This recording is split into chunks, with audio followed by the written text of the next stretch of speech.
Okay, well, let the meeting begin. We need to entertain a motion to adopt the agenda. So moved, Mr. Chair. And do we have a second? Second. Motion has been made to adopt the agenda. All in favor, say aye. Aye. Aye. Chair votes aye as well. Motion is adopted. Okay, now, does everybody have an opportunity to read the minutes? Yes. I have. Okay. We'd like to entertain a motion to adopt the minutes from the last meeting. So I wasn't actually here. I don't know that I can make that motion, but if I can, I would be more than willing to make the motion. Well, you can because you were able to read them. Yep, I read them. Okay. I don't know the action. Do we have a second? Second. You're going to be relied upon for seconds a lot in this meeting, Amy. All right, the motion has been made to adopt the minutes from the last meeting. All in favor, please say aye. Aye. And the chair votes aye as well. The motion is adopted. Okay, moving on. Is there any public comment? No. So I think you need to read that statement Oh, behind tab 2. behind tab 2. Yeah. Oh, this is an opportunity for the public to comment on any public matter that is not on the agenda of the meeting and is within the jurisdiction of the Teachers Retirement Board. However, the board may not take action on any issues raised unless it is included on the agenda and public comment has been allowed. If issues are raised that would require board action, the issue would need to be included on the agenda for a future meeting. Public matter does not include disability applications or contested cases and other adjudicative proceedings. So there being no public comment, we will move on to administrative business. And given the fact that Mr. Trost is not with us today, I assume we're skipping over the investment report, or So, Mr. Chairman, I can provide a brief report. I talked to Director Villa this morning. So as you can see in your packet for the month of October, it was not a great, things aren't looking real rosy. I mean, our fiscal year to date through the end of October was -6%. However, November has been substantially better.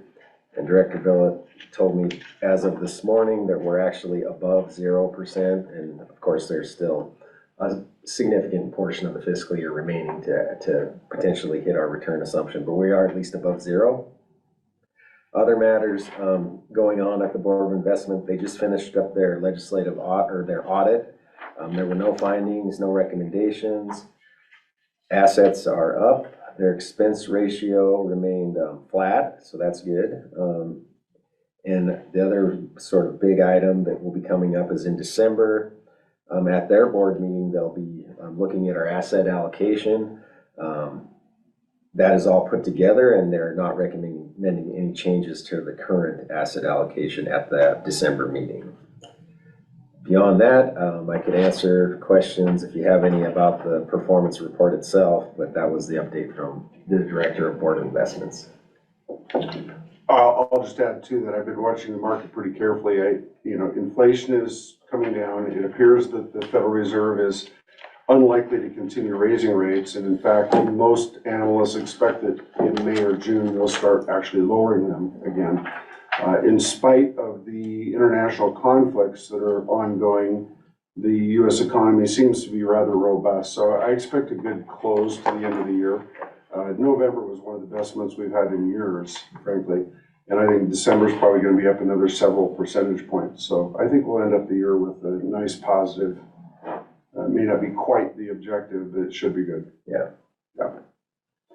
I'm glad Okay. you're so positive about that. Well, there's room for optimism, and the consumer is pretty strong. We've lost we've lost the impetus that was created during COVID with all the stimulus money that was sent out. And so that is not part of the economy anymore, but the job market is robust still. Reports are coming in amazingly well. General Motors yesterday bought back a quarter of their outstanding stock, some $10 billion worth, indicating that they consider their company tremendously undervalued. Salesforce.com, one of the biggest AI technology companies in the world, reported earnings yesterday that were hugely better than expected, and their stock was up by nearly 10% just yesterday. So these are some signs that the economy is still rather robust under the covers. Okay, Mr. Brills, you have the floor for financial statements and budget reports. Thank you very much. Excuse me, could I butt in here? I have a screen with all of our faces on it off to the right. And could somebody tell me how I could get those in the bottom of my screen so that I could see all of the balance sheets without moving everything? So, yeah, Dee, if you just left click on that, the black screen with everybody's faces, you can drag it and drop it wherever you want to. That's how it works on my screen. Thank you. Yep. Got it.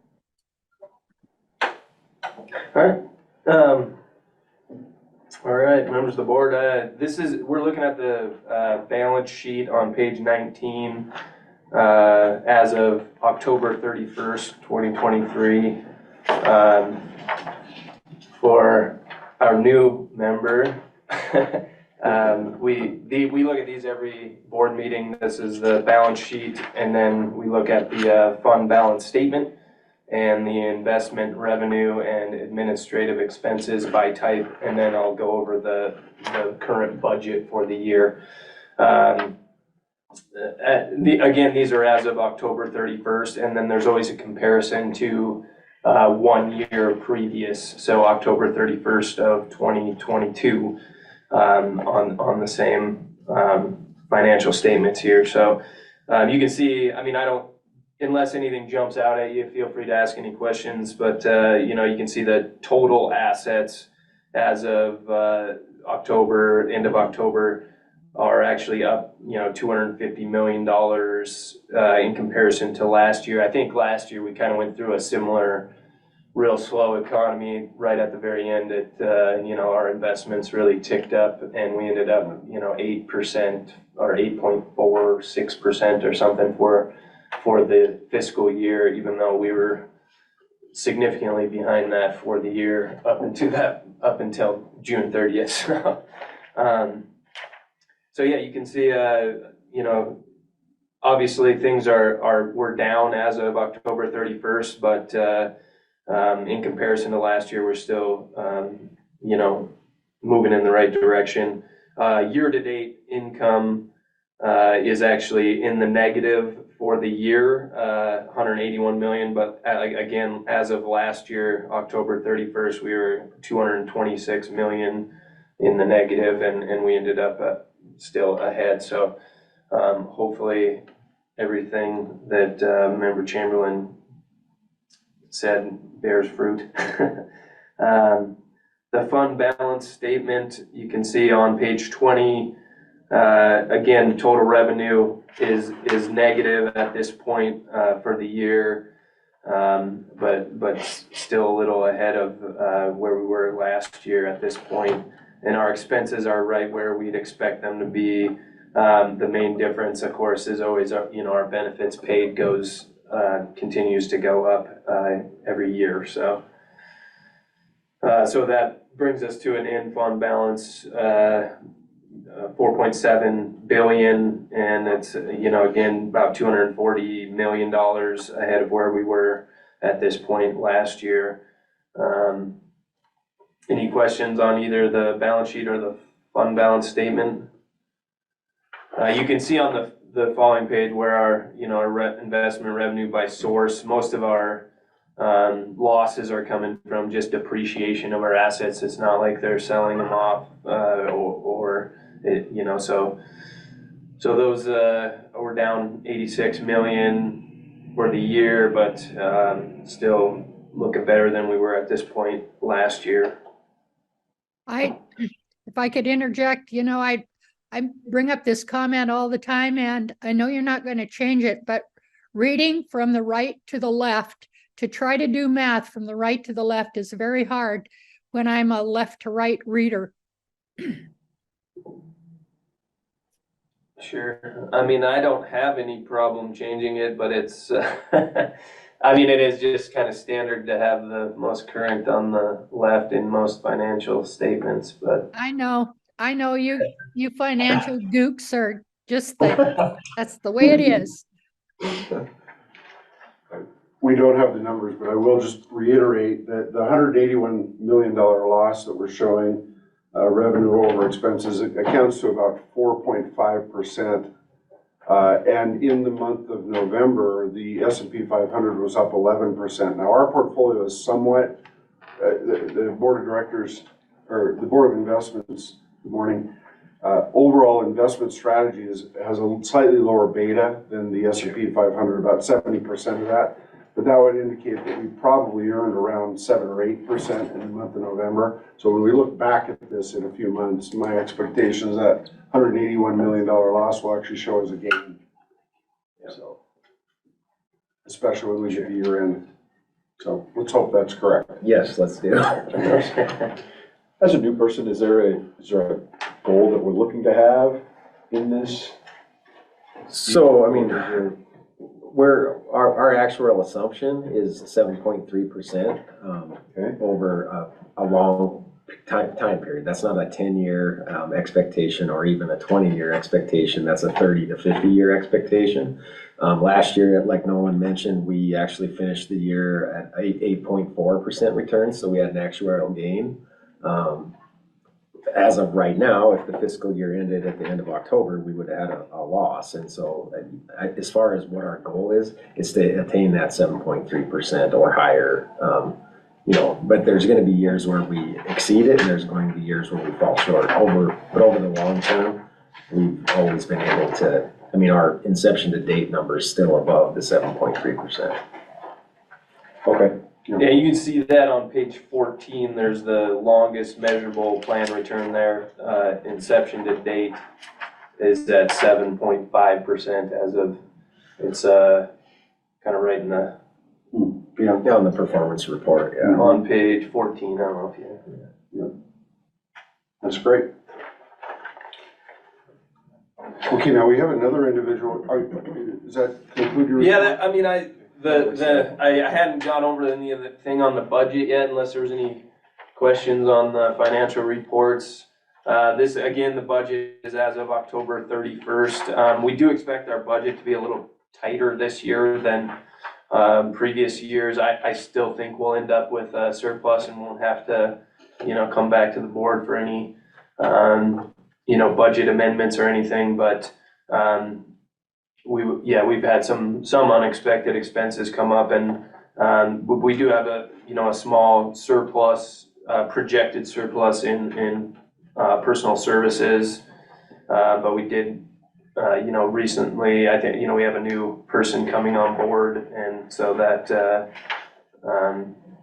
that's projected in here, of course, but I do expect things to be a little tighter if there are more unexpected expenses, but we're still projecting, obviously, a surplus of, 135,000-ish, so it's always hard to project, but somewhere in the $100,000 to $150,000 range, I would expect. And other than that, Sean, could you answer why the audit fees will almost double? So we're in the first year of a biennium. So that 178,000 is the biennial appropriation that they gave to LAD for the audit. They won't charge all of it this year. They'll charge some of it this year and then some of it next year. But that's how we have to track it, because they could actually charge us the whole thing this year, and then they just wouldn't be able to charge us anything next year. Okay, thank Have you. they ever done that previously? No, they audit us annually, so it's split, it's not always 50-50 exactly, but it's split between the 2 years of the biennium. And then as long as, if you'll indulge me for just a second, I will echo a little bit of what Nolan's saying.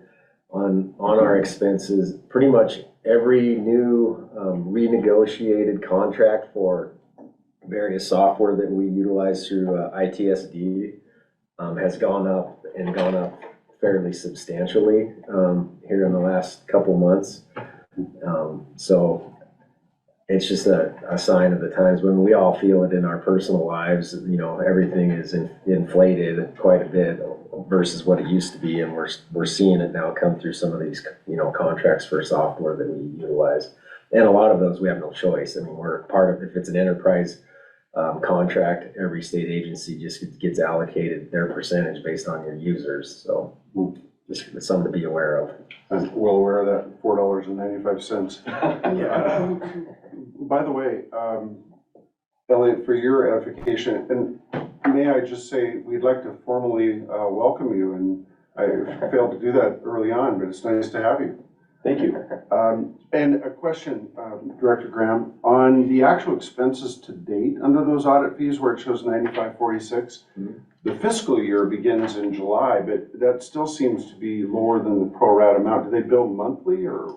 So they just started their audit work at the beginning of this month. Okay. So we'll see those bills come through December and January. I see. So they bill as they do hours? Yeah, yes. Okay. Yep. Kind of like attorneys. Yes. Okay. Fair And enough. then we have our major financial audit every year, but then we also have the GASB 68 audit Yeah. that kind of happens throughout the year where they're, you know, they're doing census testing for our employers and then also auditing our actual GASB 67 and 68, well, mainly the 68 reports of the schedules in that report, so. Okay. This is one of the many anachronisms you'll need to learn, GASB. Okay. Governmental Accounting Standards Board. So, does that conclude your budget report? Yeah, I mean, there's Yeah, the, just for, Member Crump's, you know, education, the, on page 23 there, this is just our contract. This is one of our major budget categories, our contracted services. So it represents, you know, a significant portion of our budget every year. And so we always, you know, display that particular category kind of broken down by account code, and you can see, you know, kind of where we're sitting compared to our budget for that particular category.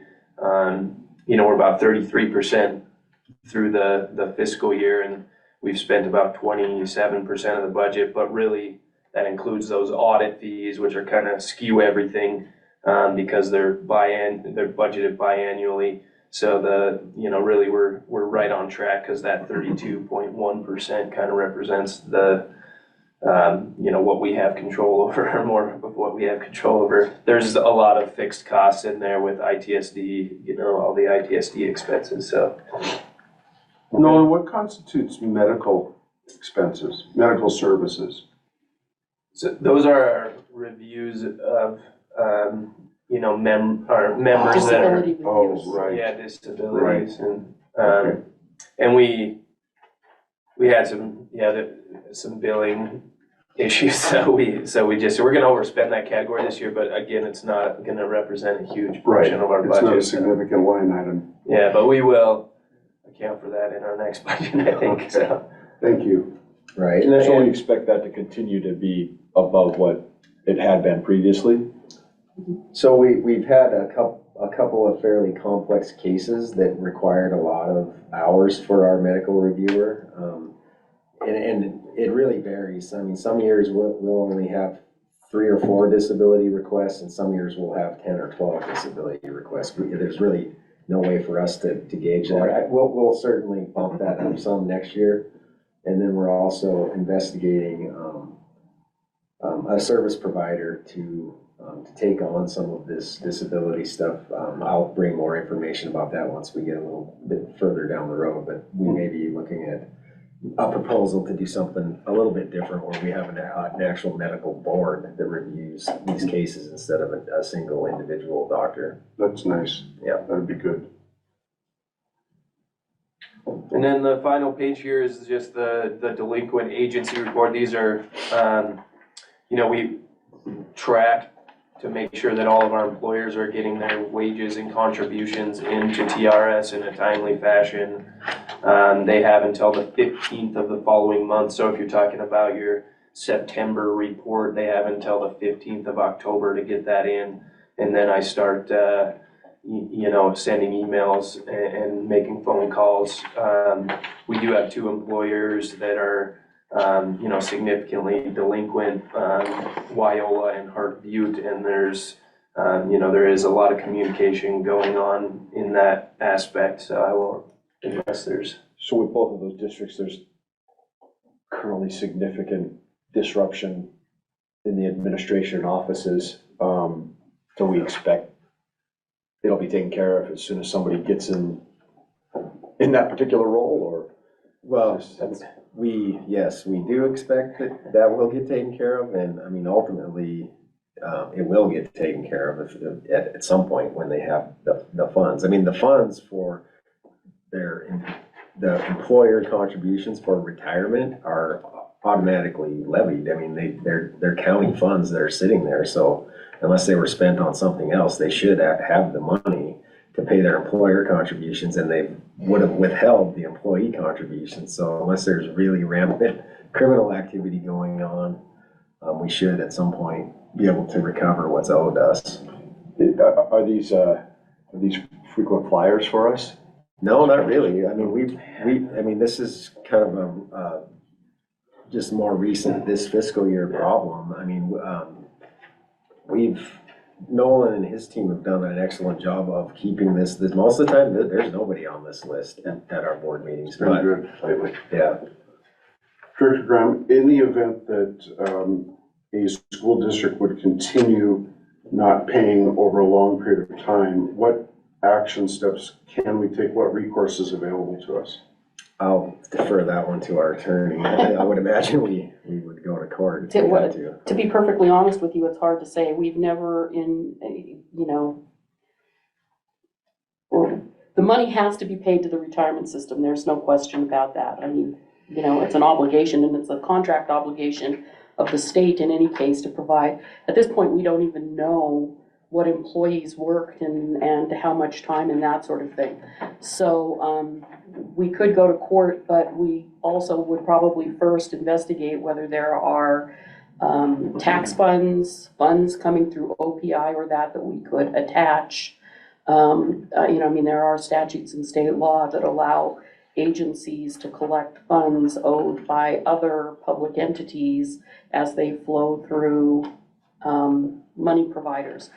So I can't tell you right now what options we would have. We, particularly with respect to Wyola, we expect it to be a long haul before they get any resolution.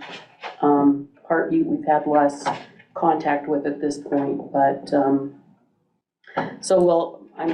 that's part of the issue. We're gonna have to figure out what the next steps are.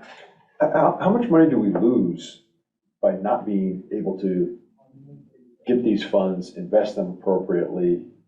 Are there fees associated with late payment? Is there any recourse that we have, or? There is. So if it's an issue that crosses over fiscal years, then we always attach interest at the actuarially assumed rate of 7.3%. So we calculate and add that interest to it.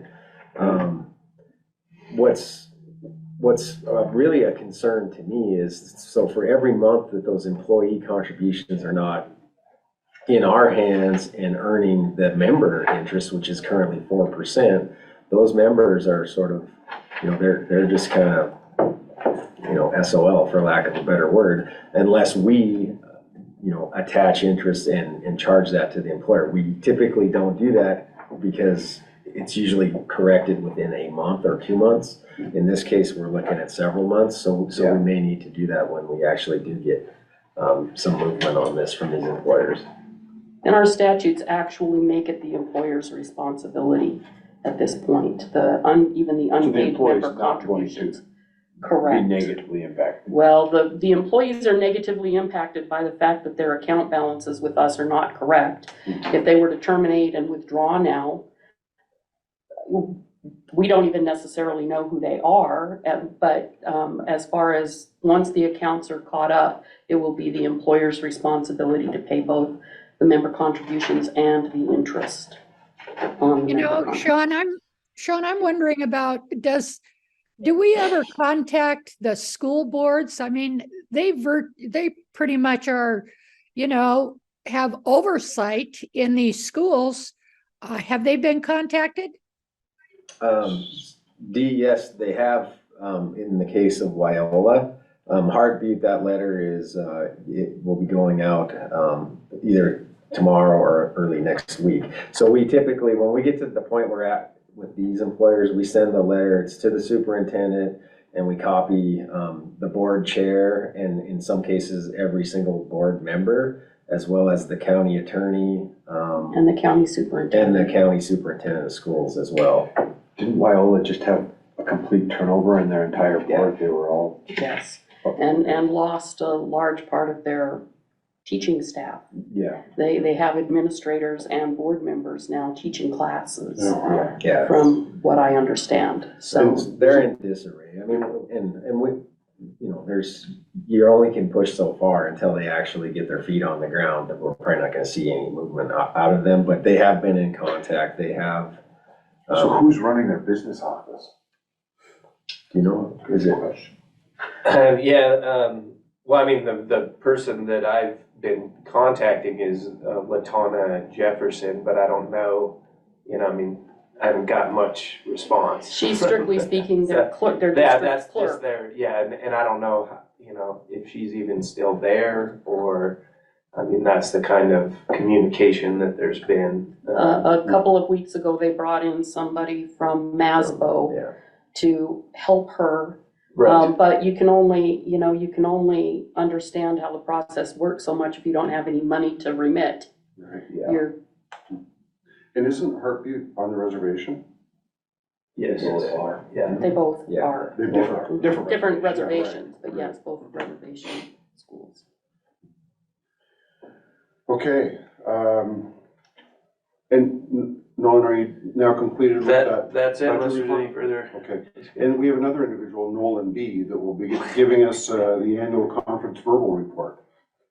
Yeah, thank you. I just want to thank the board, and, I really appreciate the opportunity to go to the P2F2 conference. It's been a few years since I've been to it. It tends to fall right on my son's birthday every year, so we went to Denver for the conference this year, and it's always a great opportunity to, network with my counterparts throughout the country. There's always, impressive, motivational speakers, and specifically, there's an ethics training that, there's kind of a nationally renowned ethics trainer that comes every year, and she travels throughout the country. I think that's the only thing she does is speak on ethics, so that's always really good information and a good session. As far as the breakout sessions, the ones I guess I got the most out of were the employer education and training sessions that, we could certainly be doing more to educate our employers. There's actually, obviously we're a very small shop, so there's no one specifically dedicated to that. But some, of Ohio and some of those, bigger systems, they actually have teams of people that are, specifically dedicated to educating employers, and they put on workshops and they send out, memos frequently to their employers about, and so there's certainly some things we could do, obviously not to that extent, but, so that was really good to learn about what other systems are doing throughout the country to educate their employers. And then I guess another great session, we talked about the automating the employer contribution reporting system was one of the, or reporting process was one of the breakout sessions. And I would say what I gathered from that is that Montana TRS does a better job than most of the country in that aspect.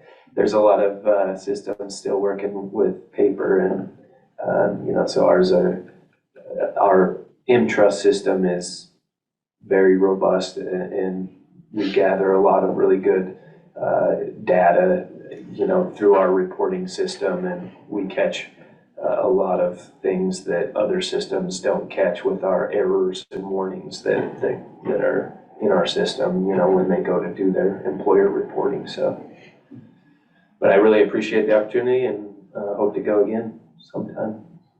Great, thank you. Thank you. And now on the NCTR Annual Conference Formal Report, we have Director Brown.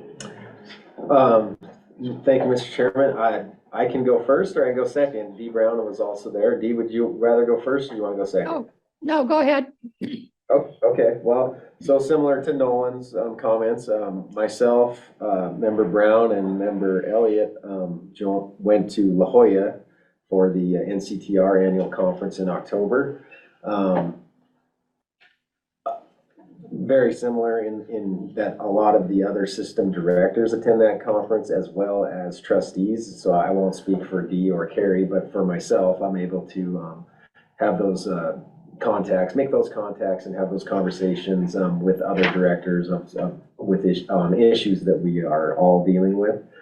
So that's always a good part of it, is some of the networking. But we did have some really good sessions. The one that I sort of am always really interested in is, of course, anytime they have an actuarial panel, and they did have one there. And this last meeting, it was about actuarial issues and concerns, and it's kind of interesting. A lot of the systems, sort of after the Great Recession, over like a 6 to 8 year period, even up to 10-year period, really worked hard to lower their discount rate or their actuarial assumption. And some of them got all the way down to 6%. There are a few systems that are even a little less than 6%.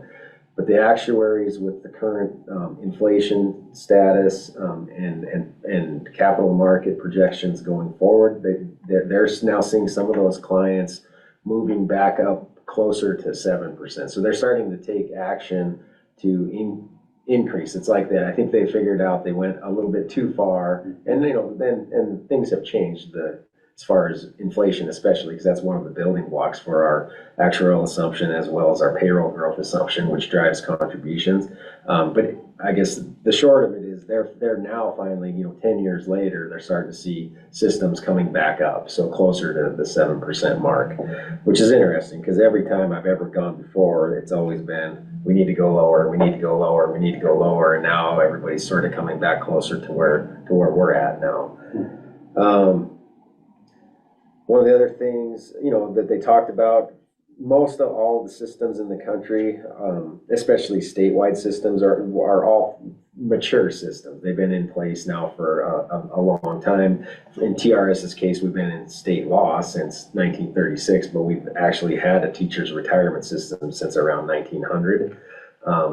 And one of the points they made, that negative cash flow is normal. I mean, that's kind of to be expected as far as what you have in benefit payments going out versus what you have in contributions coming in. If you're only looking at those two pieces, you're going to be paying out more than you're bringing in just on contributions. But that's the whole point of having that asset base out working for you to earn that investment income. So it was just a point they made that is normal. That's the case in every system, every statewide system in the country. Their contributions are not more than their benefit payments. They rely on those investment earnings. Sorry. Yes. I'm just trying to wrap my head around that. The only way to get ahead in that situation is the principal dollar amount that we have and the investments we're gaining on that. At some point, doesn't the amount coming in need to be higher than the amount going out, or is that not? So, am I not? If you think about it, let's say if we were starting from scratch, right? Yeah, zero. Starting today, and so that you have no one's eligible for retirement because you're just starting the system. So you build assets up Got it. through their Okay. career. Okay. Does that make Yep, sense? Yep, Okay. that's, okay, thank you. So the Still short trying of to wrap it my is mind around what we're doing here. that, you know, we built that asset base, and now that asset base, by design, is paying for Yeah. about 2/3 of the benefit payments we make every year. Okay, Okay? yep, got it. Thank you. You bet. Let's see what else I had in my notes here. They did have that, a cybersecurity panel. Of course, a lot of states are looking at developing artificial intelligence policies and principles, and that may be something that TRS will need to do at some point. I don't want to be on the bleeding edge of that. I think we want to probably wait and see what ITSD and Department of Administration's policy is first, and then likely mostly adopt whatever that policy is. They don't currently have one, but that will be something that will be coming in the near future. May I ask you a question about that while we're on that point? Have we had many instances in the last several years of people trying to infiltrate our system in any way and steal either information on our retired teachers or active teachers, or try to take some of their money? So, Mr. Chairman, I think John probably has the numbers on that. And when you say people, it's kind of hard to tell that. Yeah. I mean, there's a lot of bots, and if I'm remembering correctly, you know, on a monthly basis, it's thousands of what are probably bots that are trying to get in, but they're unable to do that. John, if you can hear us, do you have any of those numbers on failed attempts to get in? I haven't looked at the numbers, Sean, recently, but honestly, at the web application firewall, we have an F5 web application firewall that the state stands up that our TRS web application sits behind. We geo-block most geographical regions in the world, with the exception of the United States, Canada, and a couple others. We block over 90% of the attempted hits on our website. So I would say the numbers are probably closer to hundreds of thousands than thousands. And then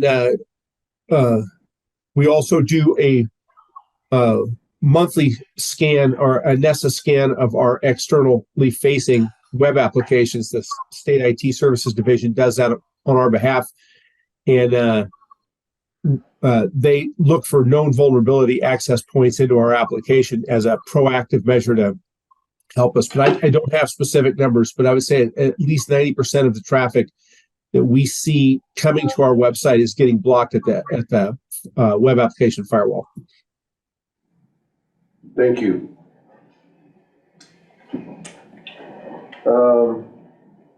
Beyond that, of course, Lee Snell always provides a federal update. He's the lobbyist for NCTR, and his segment of the meeting is always pretty interesting. At the time when we were in La Jolla, it was early October. I think there was no speaker of the House at that moment in time. That's obviously changed. He correctly said nothing's going to happen on the federal level until they get that sorted out, which they have done so far.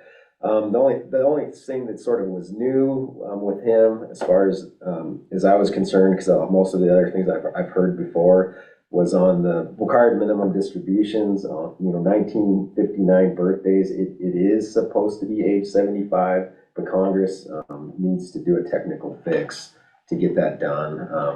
And I mean, that's way in the weeds for you guys, but there was a little technical error in what they passed. Was it last year or the year before? A couple of years ago now. Yeah. To change the required minimum distribution ages. If you read that, there's a time frame where you really can't tell if it's supposed to be 73 or it's supposed to be 75, and it appears to be pretty clear that what they intended was it should be age 75 for those folks, but they do need that technical fix. I think with that, maybe I will let Member Brown give her update. But I do appreciate, I guess I should thank the board. I did appreciate being able to go to the meeting, and as always, it was informative. And I would say the same thing. The opportunity that is afforded members to go to a national conference is pretty invaluable. I think what you learn there is that there are, you know, state retirement systems are so diverse.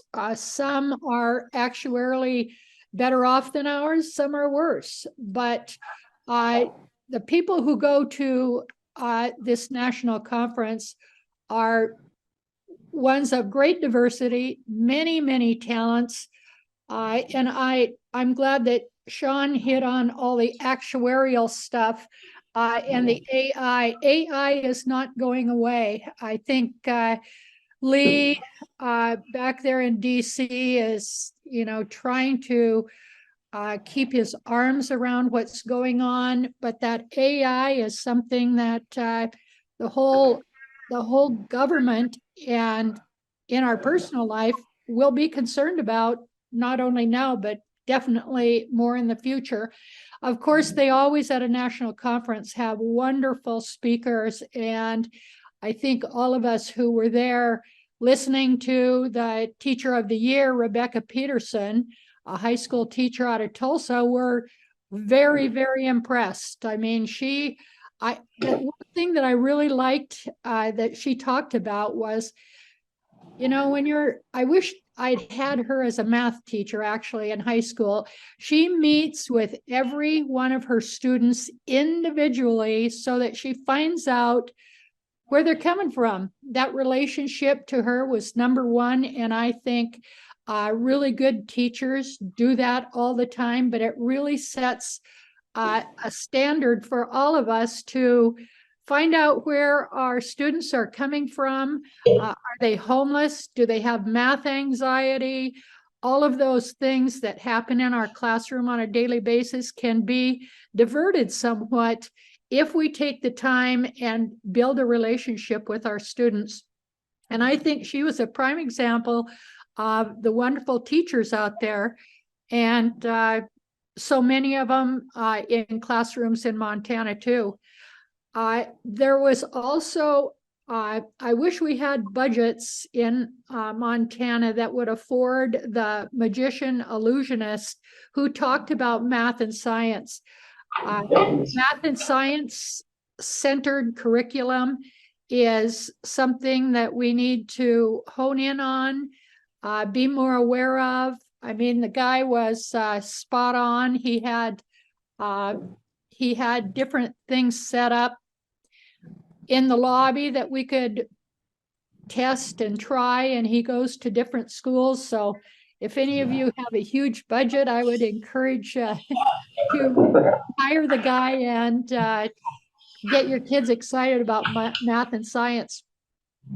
I think that another thing that the people I said before are so diverse and talented, and I met people from every state, and I visited with an investment lawyer out of LA. She was very interesting, and you know, each one of us has a side story, and she was a baker of sourdough bread. So, I mean, we have our hats that we go to work in, but we also have the hat that has our second passion besides work. And we meet all of those people at a national conference. And I always love meeting new people. So it's perfect for us to go. And I encourage other board members to attend the national conference in the future. Thank you, Member Brown. That was excellent commentary. Okay, we are running about 25 minutes late. So in terms of the next item agenda, which is meeting dates, we had a conversation before the meeting started to change that first date to February 21st, which is a Wednesday. Then we have May 3rd, August 2nd, October 4th, December 6th. Is there any commentary or concern or discussion about those dates? So if I could just speak up real quick, Mr. Chair, I did hear back from our normal chair, and she said the 21st would work. Excellent. Of February. So Okay. As long as that works for the rest of the board, you could change that. Excellent. I did already. Okay. Great. Now, with offering an opportunity for public comment at this point, should I go ahead and read that No, whole disclosure again? no, that's Okay, just at that's the just at the beginning. because now this public comment is on administrative So, business. and by the way, welcome to our member of the public. You got it. This Good is to be here. your opportunity to make any commentary that you would like.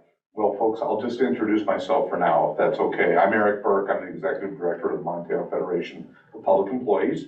And we obviously have thousands of members who are part of the TRS system. And we're very interested in the health of the system and very appreciative of the work of this board over time and now. And I would just put that out there as our opening public comment. Thank you. You look familiar. I think you've been here before, haven't you? A long time ago. Okay. It's been a while. Nice to see you. Okay, the next item on our agenda is to make a motion to accept the request for public information or records and fees policy. Has there been ample opportunity for everybody to read through this, and do you have any discussion items? So, Mr. Chairman, if I could just make a couple of comments, and then maybe Denise will want to comment as well. We had our request for public information policy ready for board adoption going into our last meeting, but we did not do that at that point in time because right before the meeting, we got an updated policy from Department of Administration. Okay. And so this is quite a bit different than our old request for information policy. Primarily, one of the biggest things is this whole Office of Public Information Request, OPIR, is now a new office that D of A has stood up that centralizes all of the public records requests. So they all have to flow through them, and then they come from them to us.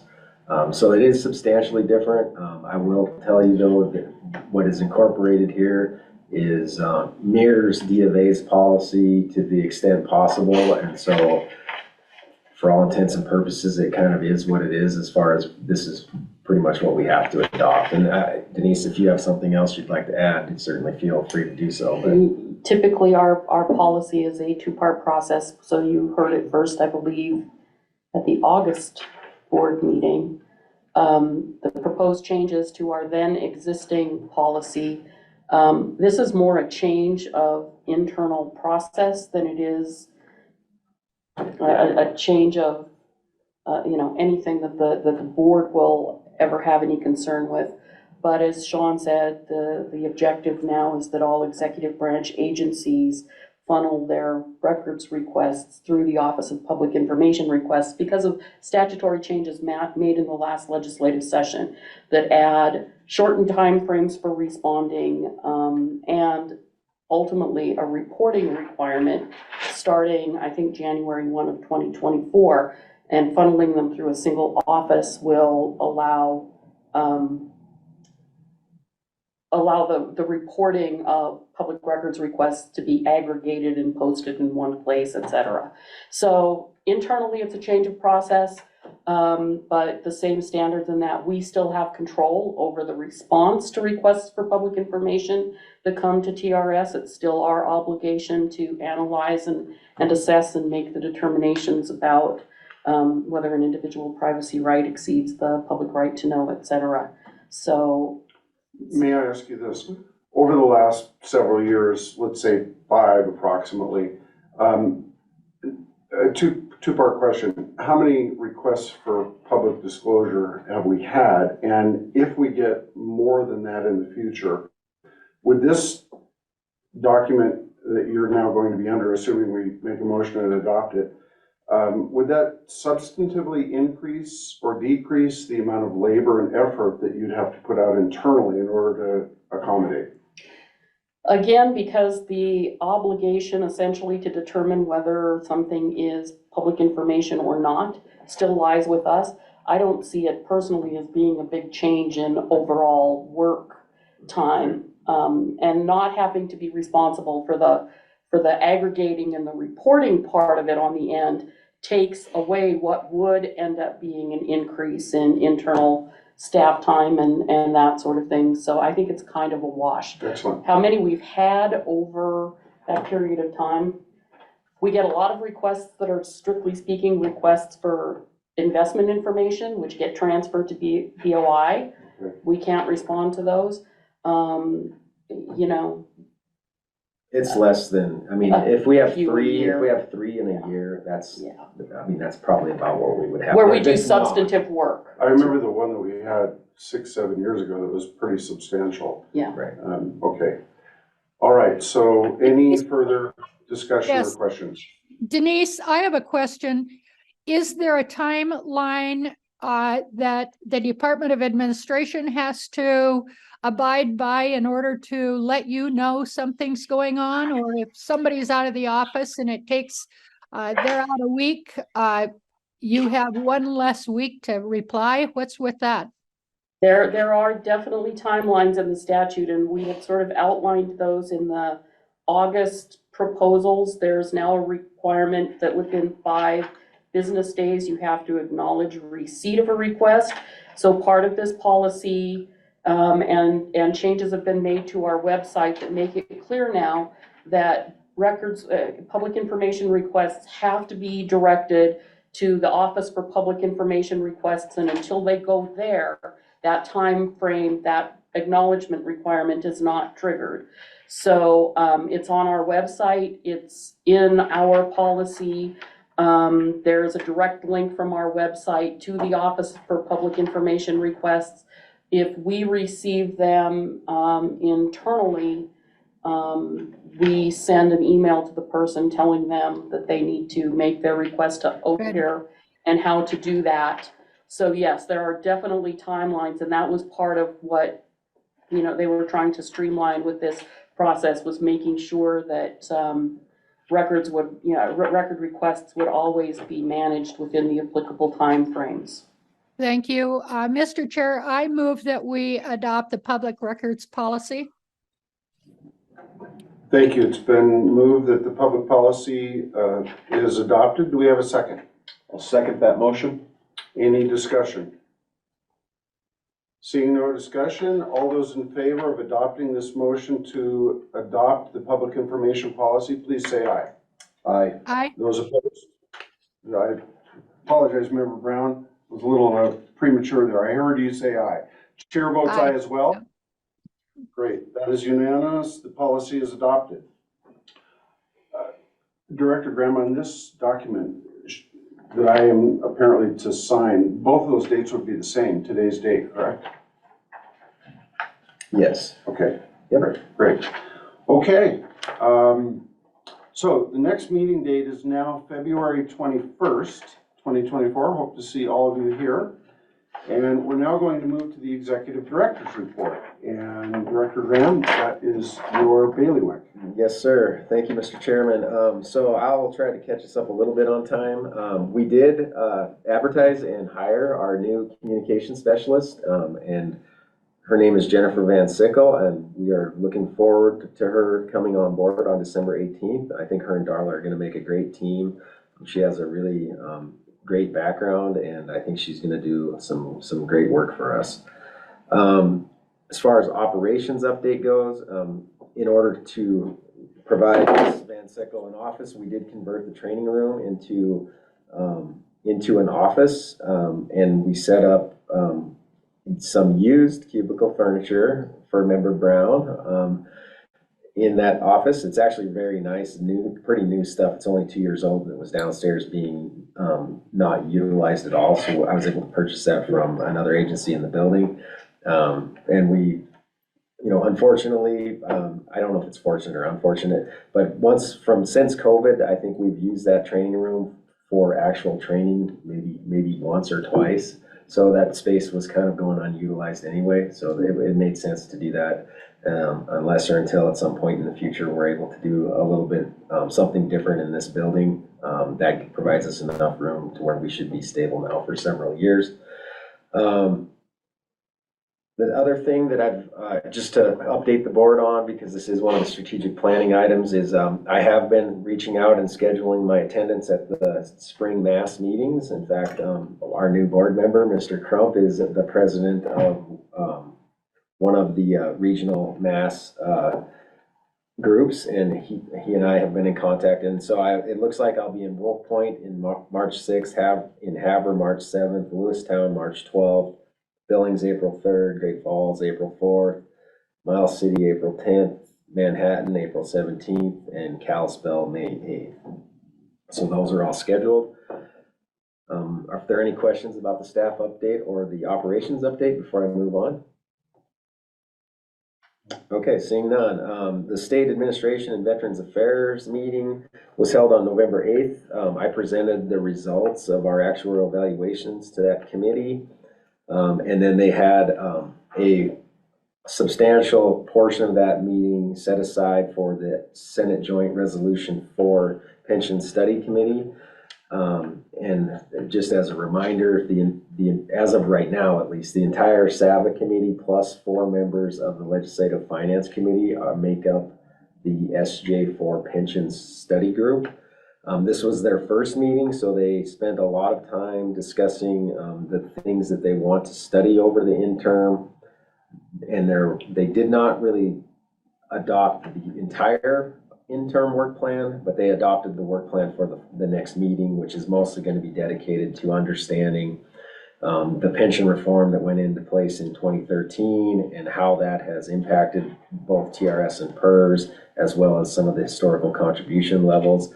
Some of the other things they're thinking about or talking about studying going forward after this next meeting include eliminating GABA for new hires, moving more systems to layered amortization, making the defined contribution the default plan in PERS instead of the defined benefit plan, and potentially adding a defined contribution plan for TRS.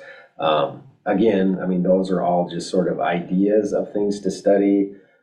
Every single one of those were actually a bill that died last session in process. So, whether they'll actually end up studying those items or not, I really can't say for sure one way or the other, but those are the things they're talking about. It's going to be a busy interim for me because that joint committee is going to meet again in January, and then they meet in March, in May, in July, in September, and they have to have their final results back to the entire SAVA committee by their October meeting in 2024. So they're going to meet pretty frequently over the next year. Any questions on the SAVA? Was that an appropriate form to bring up the underpayment by the University of Montana into the system? It will be, yes. And when you say it's all of the university system, Montana, all Right. of them, both. And when you say underpayment, it's because the legislature won't increase the percentage. Right. Yes, but yes, that will definitely be a part of the study. Okay. Yep. Okay, moving on, the Board of Investments, their meeting is coming up in December 12th. I'm scheduled statutorily. I have to go provide a report to their board on the actuarial soundness of the system, so I'm scheduled to do that on December 12th. The Legislative Finance Committee is meeting on December 14th. And again, statutorily, I present those results to that committee as a whole, so I'll do that on the 14th of December. Thank you, Director Graham. So another opportunity for any public comment. Seeing none, we're moving on to board training. It is your floor. Thank you, Mr. Vice Chair and members of the board. This is everybody's favorite part of your annual training, I'm sure, on ethical conduct and conflict of interest, and for Member Crump's understanding. Initiation. Yes, sort of. We are doing training with you this afternoon, correct? We are. Board training, yeah. So we will go over this again. So I'm going to do the shorter version of it for the full board now. So in general, this policy outlines the ethical obligations applicable to TRS personnel. That includes board members, staff, and contractors in conducting the business of TRS. It incorporates the state ethics policy, and the state has a pretty substantial ethics policy. We have a separate ethics policy, both because we're required to by the state ethics policy and because our policy incorporates the sort of more stringent requirements applicable to the board and the conduct of TRS business based on the fiduciary duties of the board members to our members and benefit recipients, beneficiaries. So really quickly, again, we incorporate the state policy is incorporated in this. I haven't provided copies of that because for the most part, this policy incorporates the expectations of the state policy, provides the more stringent protections for board fiduciary obligations, et cetera. So I haven't provided you copies of the state policy. But typically, if you rely on this, it's pretty much all going to be covered. So really quickly, let's just look at some relevant definitions. So one of the things, of course, that we're prohibited from doing is advancing a private interest. And this largely gets back, I'm going to have you turn to page 39 momentarily. There's also more substantial training in your board books on the fiduciary duties and prohibited transactions, fiduciary duties specifically. So I'm not going to go over these in great detail, but with respect to, there's something, and it's an IRS law as well, called the exclusive benefit rule. As board members for TRS, you conduct your business, as do the employees at TRS, in the best interest of the members and the beneficiaries and for no other purpose. So essentially, we don't wear two hats with respect to the business processes we have a responsibility, a part in. For TRS, we act in the exclusive interests of our members and beneficiaries. And you'll see how that plays out in the detail. But for the most part, what we don't do in definitions is advance a private interest. And that's take any official conduct or act that has the primary or subsidiary effect of advancing a private interest of the person taking the action, a family member or a friend. And a private interest, the definition of private interest is longer, but essentially it's any other personal objective or advantage of somebody other than the person who's entitled to our efforts, right? A member or a beneficiary of the system. A gift of substantial value is another defined term, is a gift of $50 or more. There are significant exceptions in the definition. I always kind of try to reduce the issue of gift to, if somebody is giving you something with the intent or the appearance even of affecting or influencing your official duties and actions here, regardless of the value of it, you should not accept it, clearly. Anything over a value of $50 is going to kind of per se trigger that, but to me, the ethical responsibility is more important than the dollar value, right? You conduct business according to the rules and obligations of TRS and not for any reason that somebody who might be giving you a gift would have.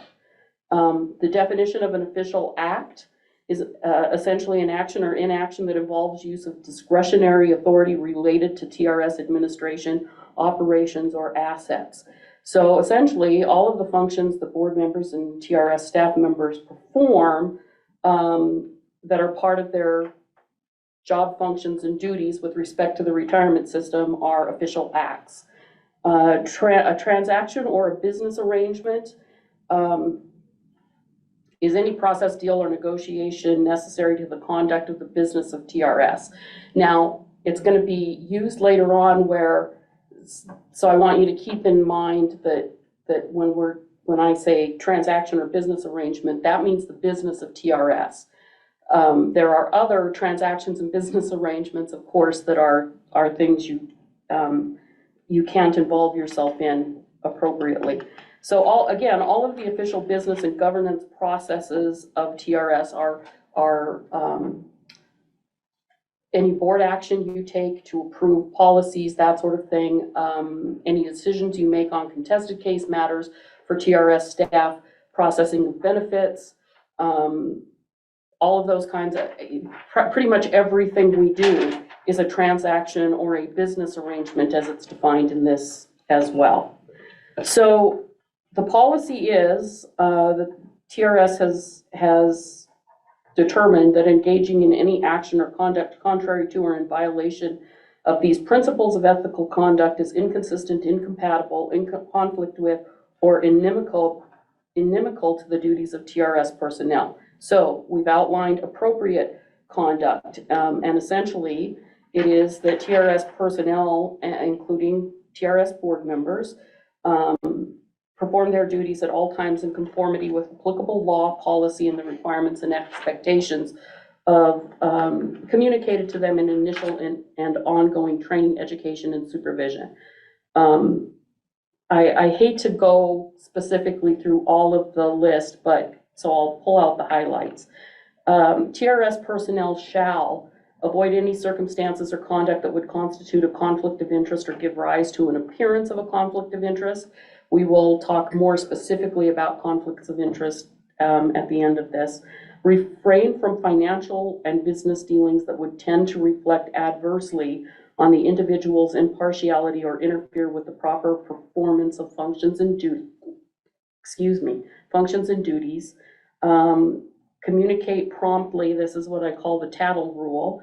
Communicate promptly to the executive director, chief legal counsel, or an appropriate board member or staff member information regarding actions or circumstances of which they become aware that may constitute a violation of this policy, a violation of law, or a conflict of interest. So I have a question about that. Does that imply not just for yourself, but for anybody else that you think may be violating those tenets? correct, and then this gets back to your fiduciary duties, and speaking specifically in the context of board members, it is a violation of your fiduciary duty, and you could be independently responsible and liable for damages if you are aware of a violation, a misappropriation of funds, etc., and you don't bring that to somebody's attention. That goes for TRS staff as well.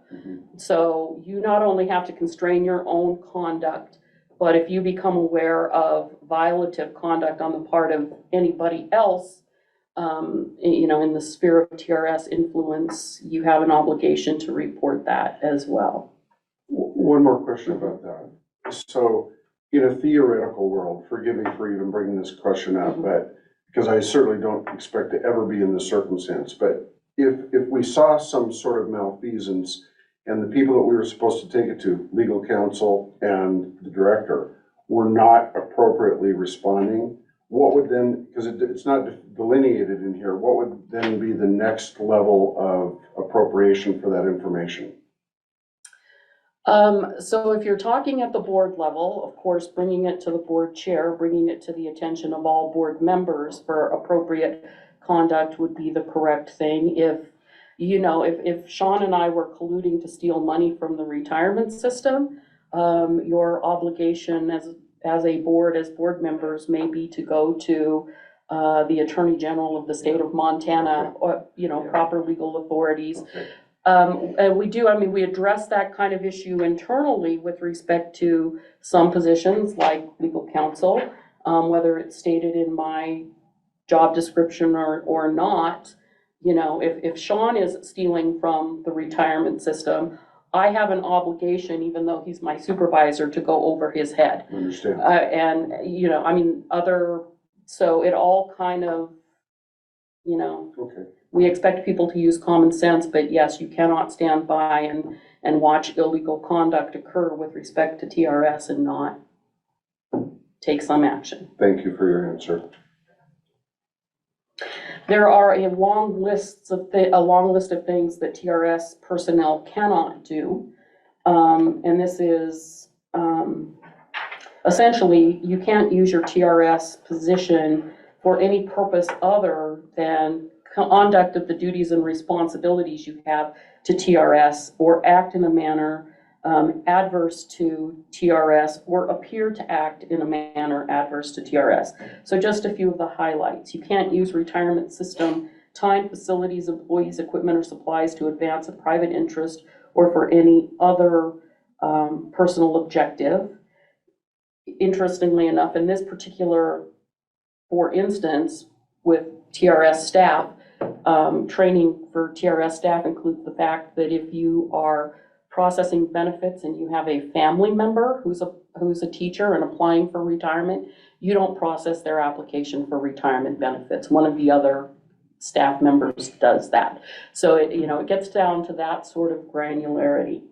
You can't receive or accept compensation from a third party for performing duties you would be required or expected to render in the regular conduct of your duties on behalf of TRS. For board members, that $100 a day, I know is, but for TRS staff members, the rule is you get paid by TRS for doing the work that you do here. You don't get paid by anybody else. That's strictly speaking not a gift, that's a bribe. And it doesn't happen. So seek, receive, or you cannot seek, receive, or accept directly or indirectly any gift from any person or entity who is doing or seeking to do business of any kind with TRS, or whose activities are regulated or controlled in any way by TRS or the TRS board. So we don't seek out inappropriate payment or gifts for doing our work here.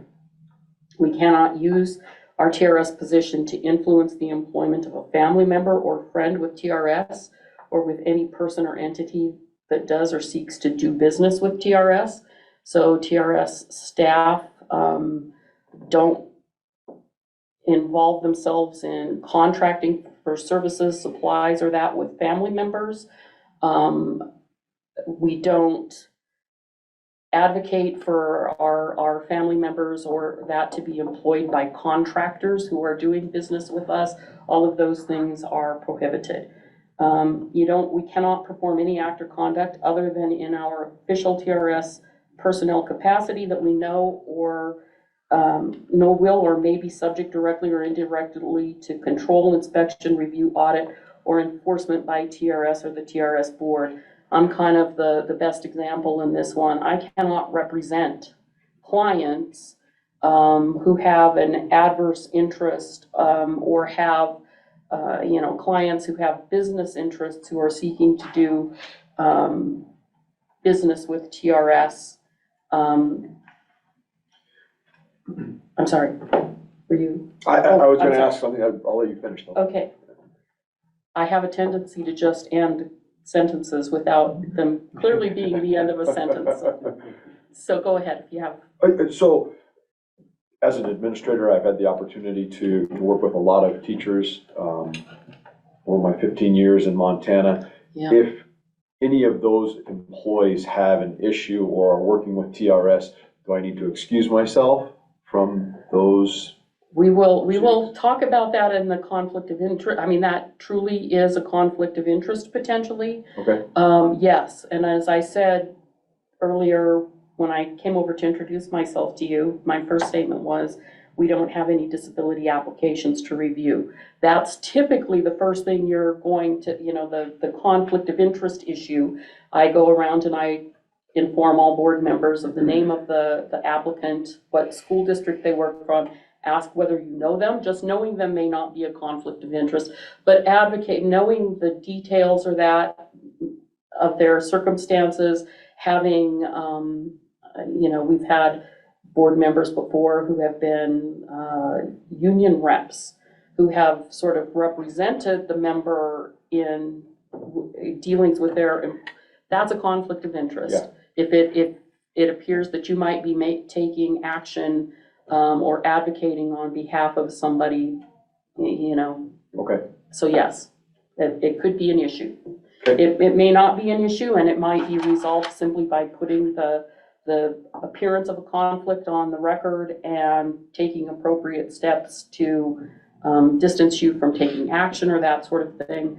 But yes, Okay. that would potentially be a problem. So this is an interesting, we can't participate in ex parte communications with other TRS personnel, any party to a contested case, a hearing examiner, a court, or any other person with whom ex parte communications are prohibited regarding the merits, facts, or law pertaining to the contested case. And this prohibition pertains mostly to board members. And in training this afternoon, we'll go through the sort of contested case process. But the board, this board by law is sort of the administrative adjudicator of facts and law pertaining to matters of the retirement system. So if we have people who apply for disability retirement and we say no, the board says no, they receive a notice of their appeal rights, essentially, for lack of a better term, and that is to go to a contested case proceeding, first and formal review by this board, and then to a contested case. Typically, the board names an administrative law judge provided by another state agency to hear the case, but then it comes back as a recommended order to the board makes a decision.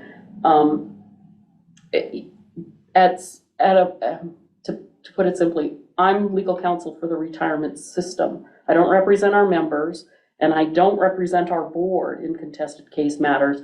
I represent the position of the retirement system in the application of our laws, et cetera.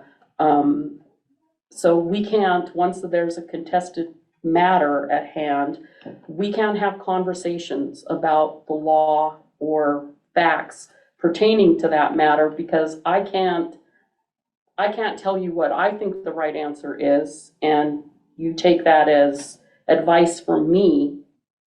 Do you know what I'm? Yeah. So, I mean, we'll go over that in greater detail, but nor can you talk to staff about,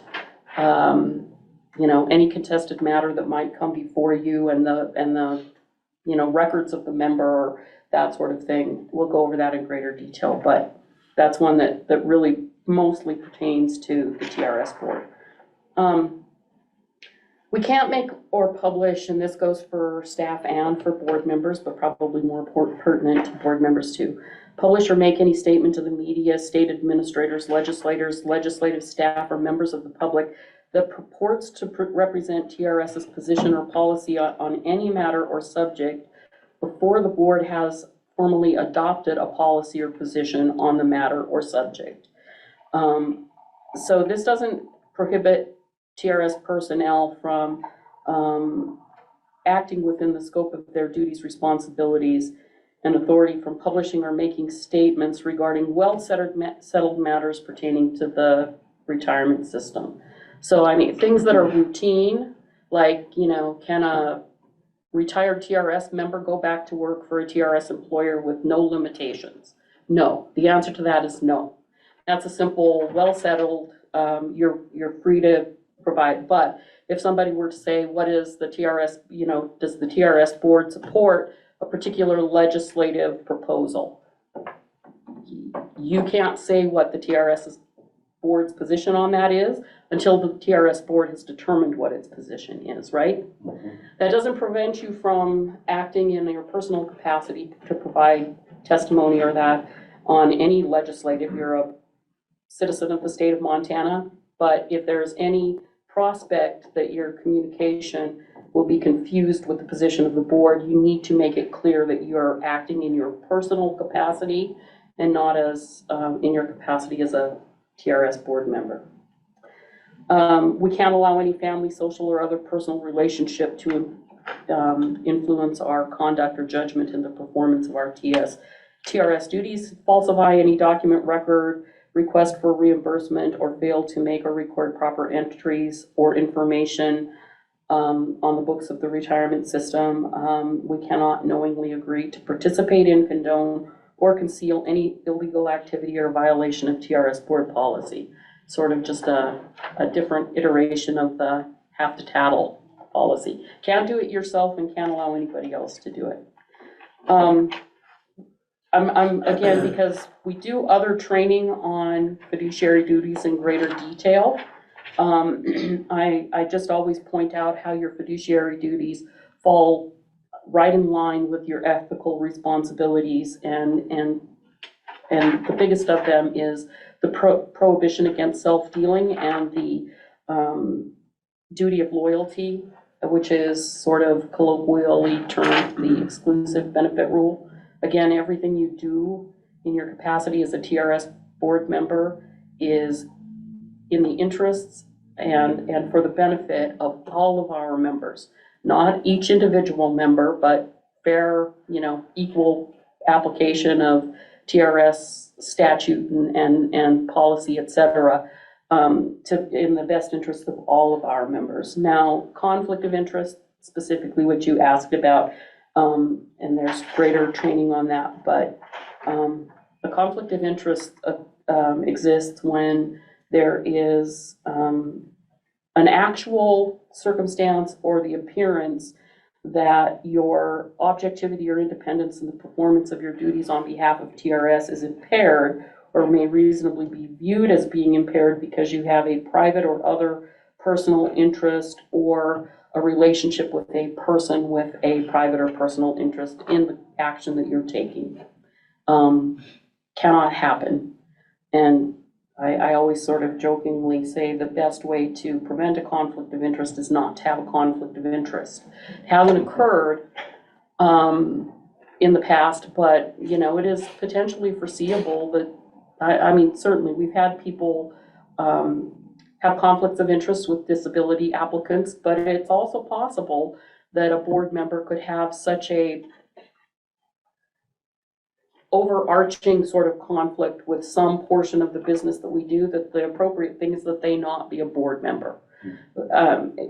You're, all independently sort of obligated to look at the range of the responsibilities and the duties and functions that you have, the hats you wear, the fiduciary, not necessarily fiduciary, but legal obligations or that you might have to interested parties and some of the things that TRS does, and determine, and bring to light whether that causes you such a substantial problem that your activity with the board is truly impaired.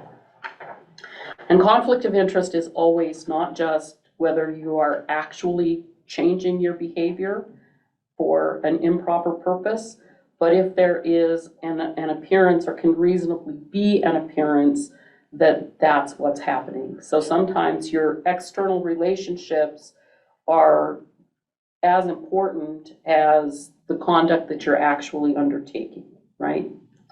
An appearance of a conflict of interest may be irremediable, can't be remedied as well. So I'll leave it there. Other than that, there are reporting requirements. You have to disclose personal conflicts of interest.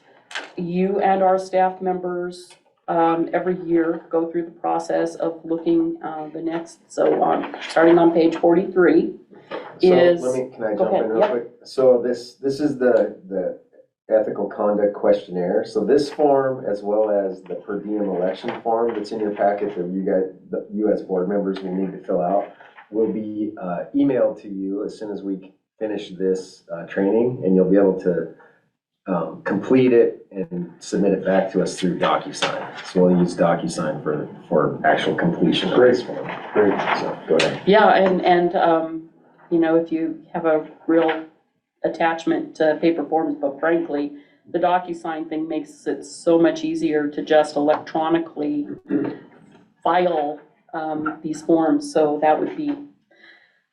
I always tell people when we're looking at this questionnaire that the right answer is the right answer, but the answer that indicates that there is no conflict of interest on all of these questions is no.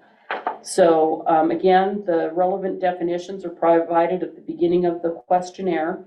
You need to initial on the form. You will have to I'm assuming you checked that the, DocuSign is set up for It has initials, it. right? It's Yeah, all- of course. it'll- Okay, so you you'll have walk to right through initial that you have reviewed the policy and that you are complying with it. All of these questions, again, if your answer to any of them is yes, and if the answer is yes, the answer is yes, mark yes. And then at the bottom of page 46, if you've answered yes to any of the questions, you must provide a written detailed explanation of your answer, and covering all of those issues. So for example, if you are a partner in a law firm, which none of you I'm assuming are, that is contracted to do business with TRS, you have to provide us a written statement of who that law firm is, what your position with them is. So any other business interest you have is the same way. I will say that specifically for Member Crump at this point, your status as a member of TRS is not a conflict of interest as long as you're, you have the right to pursue your own interests with the retirement system, just as any other member of TRS does. The fact that you are a superintendent who supervises other members of the retirement system is not a conflict of interest either. We know what position you're in legally. Some of our members are required to be in the position that you're in. So don't feel like that has to be disclosed as any potential conflict of interest. Hello, Carrie. I'm sorry, Member She said Brown? hello, No, Carrie. She said hello. Carrie joined the meeting. Oh, So any questions on the conflict of ethics policy, conflict of interest policy? no. So the next training then is the board, and this is very quick, board member per diem election. By statute, you cannot receive compensation from two public sources for the same period of work. So this mostly pertains to the times when you are receiving, and we use per diem for the term, the $100 payment for your attendance at board meetings. I assume that you receive the same amount if you attend a conference? They get $100 a day for board business, whether Right, it's a correct, conference or not. correct, okay. The $100 that you receive for preparation for a board meeting, that time is assumed to be done after work hours. So that doesn't, there's no conflict there with so I think Member Crump is the only, well, other than Carrie at this point. You have to make an election either to receive the $100 per diem from TRS or receive regular pay from your school district for the time you're here. Yeah. I've had conversations with my board and they're supportive of my Participation. in this, on this board, and they have not requested that I take leave to attend this meeting. Okay, all right. So, so then I would assume you're gonna receive your regular, Correct. Yeah, regular salary. regular salary, okay. So everybody just has to mark the one of these that applies to them, sign the document, date it, and Is this also going to be a DocuSign? it is. It will be, yes. So you'll get that via email here shortly. Okay, All right. thank you, Ms. Pizzini, that was edifying. Okay, moving on to the manager report. Mr. Noble, it's your floor. John, are you with us? Thank you. Yes. Member Chamberlain, members of the board. Let me actually get.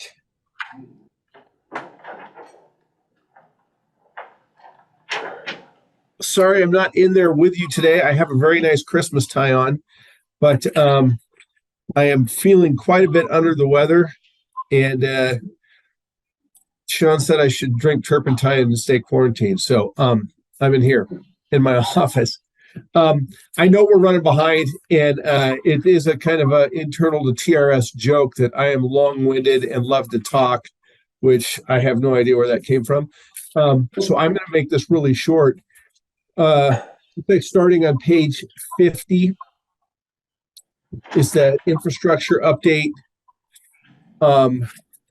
We are almost 100% virtualized. You can see the details on what our environment for both workstations and servers are like. This last year, the only really significant change was that State IT Services Division had done away with the virtual server platform base that we were running on, which basically gave us two very large pieces of hardware that we were able to run our infrastructure, our virtual infrastructure on and manage ourselves. Due to changes in the enterprise computing structure, that's gone away, and now all our servers and our virtual desktops are hosted directly by ITSD. So we contract with them kind of like if we were doing it through Amazon or Google, Amazon Web Services. We're using them as software and platform as a service. So are there any questions on that TRS IT infrastructure on page 50? On page 51, you can see the TRS expenditure update. I've got fiscal year 22, 23 in there, and then fiscal year 24 to date. Our costs have just increased slightly the previous 2 years. We're expecting those to go up.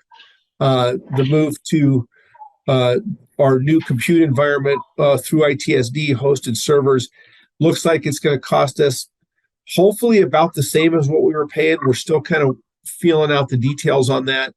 Our servers need a certain amount of processing power to handle all of mTrust pension management work, and we're still kind of getting a feel for where that's at.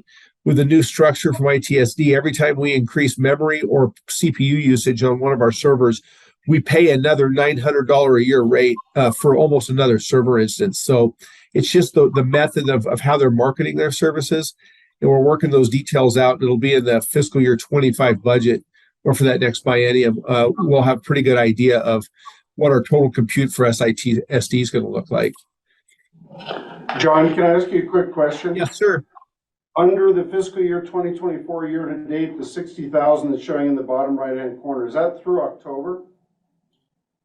That is a very good question. That would have been through October invoices. Let me double check that, Member Chamberlain. I'm And looking by at the way, thank you for including your information left to right for Member D's benefit. You're more than welcome. I agree. And looks like that was October. Yeah, through October 31st. Sorry about that. I should have mentioned that on that sheet. I apologize. Well, that puts us in the range of a little over 180,000. If that pace should be the same for the rest of the fiscal year. Yes, I expect. So I think we did see there's a couple of expenses like annual enterprise expenses that we get charged right after the beginning of the fiscal that are like one lump sum payments that we do not see on a monthly basis. So we typically see that the front end of that budget cycle is a little heavier and it tapers down. So I would expect it to maybe trend towards more to 170 than 180, but Okay, thank you. you're welcome. Page 52, I've got a listing of our current software and maintenance agreements. Our Adobe Cold Fusion Enterprise, we went up on last year because we added a report server to load balance our production pension management system. We're still working on getting that fully deployed. We've been having some issues with it, which I'm going to talk about here in just a second. But those are our current maintenance agreements. And then I've got down there a potential future software purchase of LexisNexis Threat Matrix. So we're looking at, as we deploy more online services to members, particularly online financial transactions to members, putting identity management software as a service in front of it. And I'm sure you're all familiar with that. But the types of maybe questionnaires about what type of what year vehicle you own, and just things that LexisNexis would have data on members that we can verify that the person initiating a transaction on our web application is truly who they say they are. We are currently in talks with them and working on getting some budget numbers for looking for next fiscal year. So recently completed IT projects. We did deploy in first part of this year, 2023, the mTrust report server. Basically, it's a server that handles nothing but reporting for the pension management system and takes the workload of generating reports off the production system, allowing TRS workers to continue to work on that system without processor load, and offloading the report processing to a completely separate instance. We do have that deployed. Unfortunately, we've run into some issues with Cold Fusion 2021, the latest version of the Cold Fusion framework, that we're having some performance issues with it, and we're actively working to get those resolved. So right now, that reporting server is being used in our testing environment as we're troubleshooting why we can't get the server to handle the really heavy lift processing loads. And typically 1099 creation, when we're generating thousands and thousands of 1099s, tends to load the server up to where it runs out of memory and stops responding. And we're looking into that. Our Jira migration, Jira is our issue tracking software system that we use to track all the changes that are going into the mTrust pension management system in the TRS website. We had been running that on a server that we maintained ourselves, and just this year we moved it to Atlassian's, the vendor's cloud. They did away with their server environment, standalone server environment, moving all customers to the cloud. We made that switch, and it was pretty seamless. Rex Merrick put in a lot of really good work on that, and it actually went over pretty well. And then all of our Windows servers, just in the last month, September to October, we migrated from Windows Server 2012 to Windows Server 2021, I'm sorry, I believe. And that once again, that went very seamlessly. All of our servers were migrated efficiently. We didn't have any downtime to TRS business processes as a result of it. And I think Rex did a really, really good job on the planning and implementation of that. Anytime you've taken all of your servers and moving them to a different OS at the same time, just the opportunity for major performance issues and business interruptions are there, and we didn't see any of that. Any questions about those recent projects? No. So upcoming IT projects, I did mention the Adobe Cold Fusion upgrade. We did move to Adobe Cold Fusion 2021. We saw significant performance issues to the point that we couldn't do TRS day-to-day business processes. We've reverted our production environments back down to Cold Fusion 2018 while we're troubleshooting the 2021 Cold Fusion framework. We are trying to acquire the services of a performance consultant. We've received approval from ITSD to do that. Unfortunately, I believe that person may have gone on a holiday, as I have been very responsive in the last month, but we're working on getting a performance consultant in to help us identify exactly where the bottleneck occurs.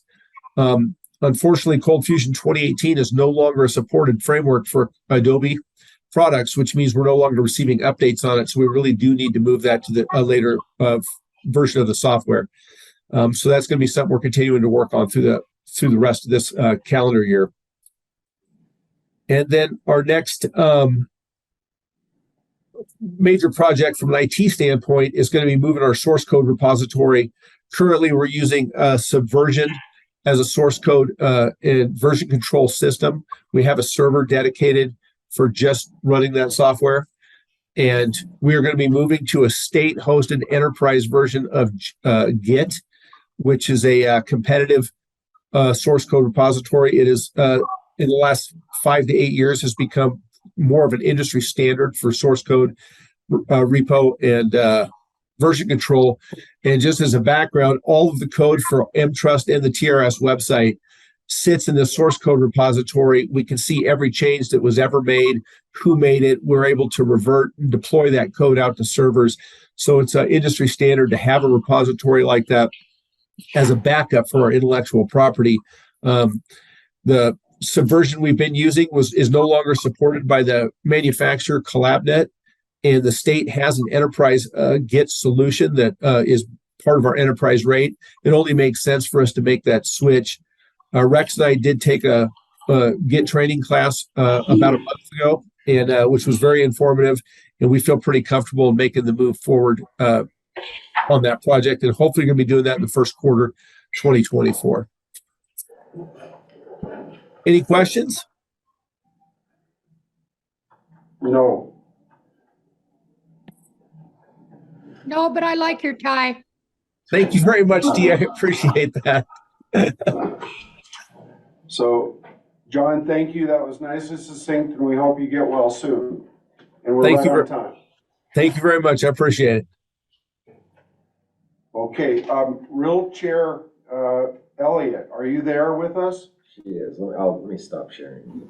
Yes, I am. I'm Okay. here. I'm sitting in New York City right now watching your meeting. Wonderful. Well, Just if finished my you, meeting. are you in Manhattan? The financial district. Okay. Yes. So if we were to take a short break, will you still have adequate time to come back at 10:30 our time and continue with the tier 2 contribution rate discussion? Absolutely. Absolutely. I just thought Okay. I'd jump on early since I was done. No need not All to. right. Wonderful. Well, it's good to have your presence. We're going to break for 15 minutes until 10:30, and we'll see you then. Let the meeting begin. We're now discussing tier 2 contribution rates, and we're going to turn this over to Chairman Elliott. That's totally up to you guys. Let's do that. All right. I was thinking we would turn it over to Sean, but I can help with this. Sean knows a little bit more about it than me, but it looks like a House bill was passed during our last session that gave, or during, sorry, the 2013 session that asked us to possibly change the contribution rate for our tier 2 members with certain cases. And the three things is if the average funded ratio of the system based on the last 3 actuarial evaluations is equal to or less than 80%, if the period necessary to amortize all the liabilities of the system based on the last 3 valuations is greater than 20 years, and this last one is the one I was going to ask John a little bit more about, the state or employer contribution rate increase or a flat dollar contribution to the retirement system trust fund has been enacted that is equivalent or greater than the supplemental contribution rate imposed by the board pursuant to this subsection. So that's the part of this. I mean, yeah, we know our funded ratio is less than 80%. We know that we amortize in a little bit more than 20 years. System's in good shape, in my opinion. However, I don't really understand what that number 3 is. Sean, would you like to talk a little bit more about that? Sure. So, Madam Chair, I have a paragraph about that third trigger, and Yeah. my understanding of that language is how I summarized it there. I think that the state of Montana and the employers, as part of that House Bill 377 from 2013, immediately employers started paying a 1% supplemental contribution, and then for every year after that, for 10 years, they also paid an additional 0.1%, so that in total, the employers are now paying a 1% supplemental contribution rate, while the state of Montana is also paying $25 million annually to TRS. So I think that trigger has been satisfied as far as my understanding of what that language means. For members, what happened was in 2013, they established a second tier of membership, and they made the second tier member contribution 9.15%, while at the same time tacking on a 1% increase for tier 1 members. Am I saying that right? Or is it 7? It's 7.15 to 8.1. So Yes. everybody's paying 8.15% right now for members. So the issue, and you know, I tried to lay out the issue and things for the board to think about without, you know, inserting my personal bias into it. As far as what I think is fair, I mean, you know, at the moment, everybody pays the exact same contribution rate if you're a member. The board does have the ability, based on the statute, to have tier 2 members pay more.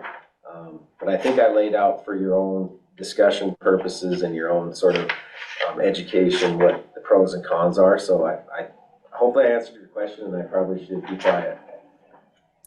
Well, you answered my question. It's definitely, I want to open this up to the board because not being there, it's hard to run a meeting. And I'm sorry, you guys, thanks for doing this. This came up at the last minute for me, but I know we need to have a discussion, and all that this is a discussion item. I think Sean laid out well for us what our options are afterwards. I like how Kavanaugh McDonald went through everything for us and kind of gave us the nitty gritty on what it would do to the system, and how it could help. You know, our fiduciary responsibilities are to the system and to our members of the system. And so let's just open this up and start off. I don't need to give my opinion first. Why don't we just open this up for discussion? Great, I just have a couple of questions, and being the director and having the experience you do, I don't see this as not, your opinion is vitally important to me to develop my own opinion because you know so much more about it. So here's my first question. Do you think that if we leave it the way that it sits and adopt this or continue on this basis, that the tier 2 system is under any fundamental financial pressure? So, Member Chamberlain, there's no difference in all of our unfunded liability includes all of our members. So it's all the tier 1 and all the tier 2 members. Okay. Currently, we amortize in 24 years. You know, we talked quite a bit this morning about what the rest of this fiscal year may or may not lead to as far as return on our investments. Mm-hmm. If everything worked as it's supposed to and we perfectly hit our assumptions, we would go from 24 years this year to June 30th, we should be 23 years at that point. And then the following year, we should drop another year, and the following year, another year. So assuming we're at 23 years, if we hit our actuarial assumed rate, we're really not very far off from the trigger, which is 20 years. I mean, we're only a few years. So, I mean, I personally think that we could probably wait and see. I mean, if we end up meeting or exceeding our assumed rate, there's a chance that we could drop 2 years off if we exceed it by 1% or 2%. And then, but if not, if things go the other way and all of a sudden we go up in amortization period, there's nothing that prevents the board from having the same discussion next year at the same time after we have our most recent valuation results. So the other piece of it, and I did point it out in the write-up, is so the bar is set at 80% funded in 20-year amortization to increase that contribution rate, but then to ever decrease it, the bar goes up a little bit higher. You have to be 90% funded and you have to amortize in 15 years or less. So it's once you go up, it's harder to bring it back down. So just be aware of that as a board. Okay. So my next question for anybody participating in this discussion is, do you have any alternative perspective that was just offered by Director Graham? You know, I'm always one to say we should err on the side of caution, and certainly our goal is 0 years of amortization. If we increase it a little bit at a time, I think we're far better off than looking in the globe and thinking about what's going to happen next year. I think that we should increase the percentage now rather than in the future worrying about it. And I have a completely different perspective on this. I think that we ask a lot of our new members anyway. These tier 2 members are our lowest paid members of the fund. You know, if we were asking the state of Montana for more money or our employers for more money, there would be a big hit back here, but we're okay to ask our teachers to do this. And I'm just personally not okay to do that. These are our people who are making 30 to 35,000 if they're lucky. And in the past, 10 years, they're still not making much more than that. They already have a lesser benefit. They have a higher multiplier. I struggle with this one a lot, especially that our fund is in good shape. And I think we need to continue to say those things to people. Our fund is in good shape. I'm sitting here at this meeting with funds from all over the country, and our fund is in really good shape. The state of Montana is doing a great job. So I feel like if we're gonna punish our members, I wish we could punish, we got to do it to everybody. We can't just do it to a subsection of our members, and that bothers me. The subsection bothers me to begin with. I wish there weren't tier 2 members at all. Well, I see it differently. I don't see it as a punishment. I think when we are receiving $25 million from the Montana taxpayers to shore up the fund every year, I think that we need to start looking at ourselves, because we're talking about taxpayers who are not teachers, who are giving into the system. And again, I'm going to back that one up with the fact that truly everything that goes into this system on behalf of teachers is a deferred compensation. This is our money that they promised us years ago when they said, hey, teachers, this is all we've got to pay you, but down the road, you're going to have a great retirement. It's deferred compensation. It's the teacher's money. I get that we get paid some of it from the taxpayers, and you know what? That's part of what taxpayers do. Actually, it's all from the taxpayers. So let's. What do you mean by that? No, most of our fund is from investments and teachers and employers. And the employers that's our benefit. That's our money, teachers' money. Okay, the two of you have both made incredibly good points, and now member Crump would like to say something. I have more of a question. There was a comment made about 25 million coming from the state every year. That's how it's designed? We get 25 million from the state, taxpayer dollars that go into the fund to support this retirement system. I'm learning. Right. So House Bill 377 was the reform bill back in 2013. Okay. And so it added just a set amount, a $25 million general fund appropriation every year to the contributions the general fund was already making. So the answer to that's kind of a two-part. So yes, we get 25 million just as a flat dollar amount, but we also get 2.38% of compensation funded by the general fund for all school district employees. And the reason for that is that's a supplemental contribution that was put into place back in around, I want to say around 2007, somewhere in there, 2005, 2007. And what it was designed to do is pay for the guaranteed annual benefit adjustment, which is your cost of living increase. Yep. So the legislature recognized that was not funded, and that is a big part of where our unfunded liability still comes from today.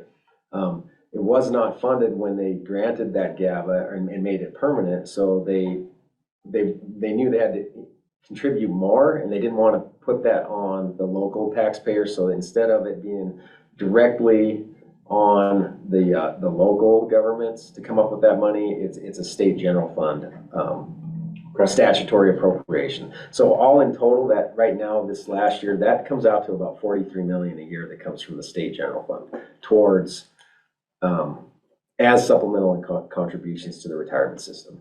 And what percentage is that? So that's it's 2.38% plus the 25 million. It'd be like another. Comes out to close to 6%. Yeah. About 5 probably. Yeah. So an add-on question to that. This contribution from the state is irregardless of what choice we make on the contributions here, correct? Or- Member Chamberlain, that's correct. So that's already set in statute. Those are what are called statutory appropriations. So no additional action is required from the legislature. They automatically re-up the next year unless during a session they go in and change that language. So those will happen regardless of what the board decides to do on this issue. Was there other comment made that if we chose not to do this right now, we could do it in the future, or is this a one-time opportunity? So that's a good question.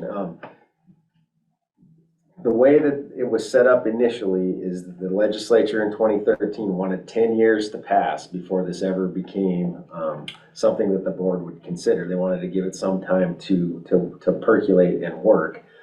So now that we've reached that 10 years as of January 1st, 2023, every year going forward, the board would have an opportunity to look at this. So if you decided to do nothing this year, or even if the board took action and decided not to do anything this year, not to change that rate, this is something that will come up again next year and the year after, so on and so forth, until we are at a point where we're 20 years or less, or 80% funded.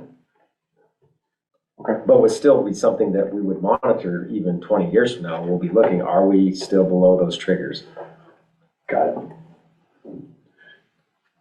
And you think that there's a possibility that we could meet those triggers without making this increase? Member Elliott, I think that we could meet those potentially in the next few years. I don't think we're going to pick up 4 years in 1 year unless we have a 20% return. Which, I mean, a couple years ago we had a 28% return. Yeah. So I mean, it's possible, but if things come in the way they're expected to, if we just meet our assumptions, then theoretically in 4 years we'll be at 20 years. Okay, And with the next- increase. Go ahead. A little bit of perspective on this too is when we enacted all of this legislation, when the legislature enacted this legislation and put it into play, we were told at that time that we would never be actuarially funded, that there was not a timeline at all, not 40 years, not 50 years, not 70 years. So we've made massive gains, and we did what we were asked to do at that time. And, in all fairness, the state legislature stepped up. Governor Schweitzer gave us $125 million along with this 25 million a year. And, they listened to the people. I mean, of course we wanted more at the time. It doesn't everybody. But what a lot of our unfunded liability again comes from legislative action that happened in giving the GABA away and not funding it. So, I have a history. I've been here since 2004.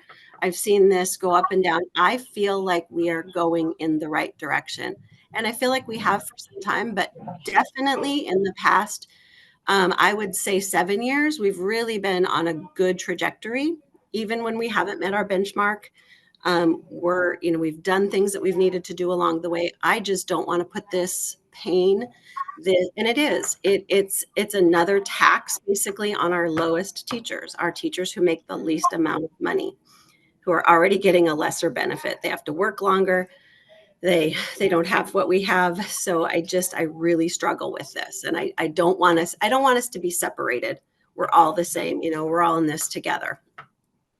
And, just for a little background, when Sean is talking about the guaranteed annual benefit, back in 2001, in the legislative body, we had over $1 billion, and they said, okay, it's time to start giving some of this money back to the people who have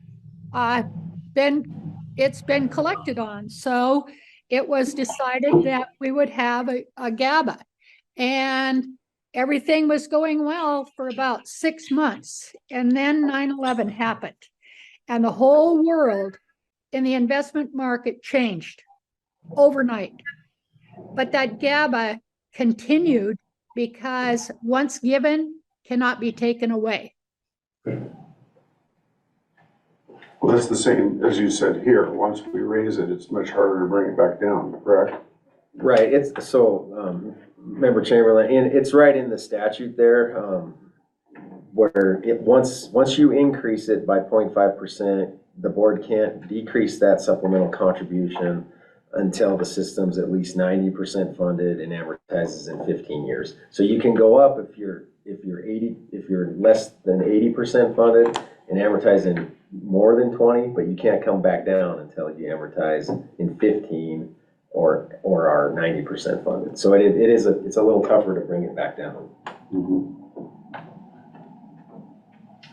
Okay, well, I would like to say that listening to Member Brown and Chairperson Elliott discuss this, you obviously have both passionate perspectives on this, and I appreciate both of you because I really think from very different points of view, you're trying to accomplish the same thing, which is to have a stable system.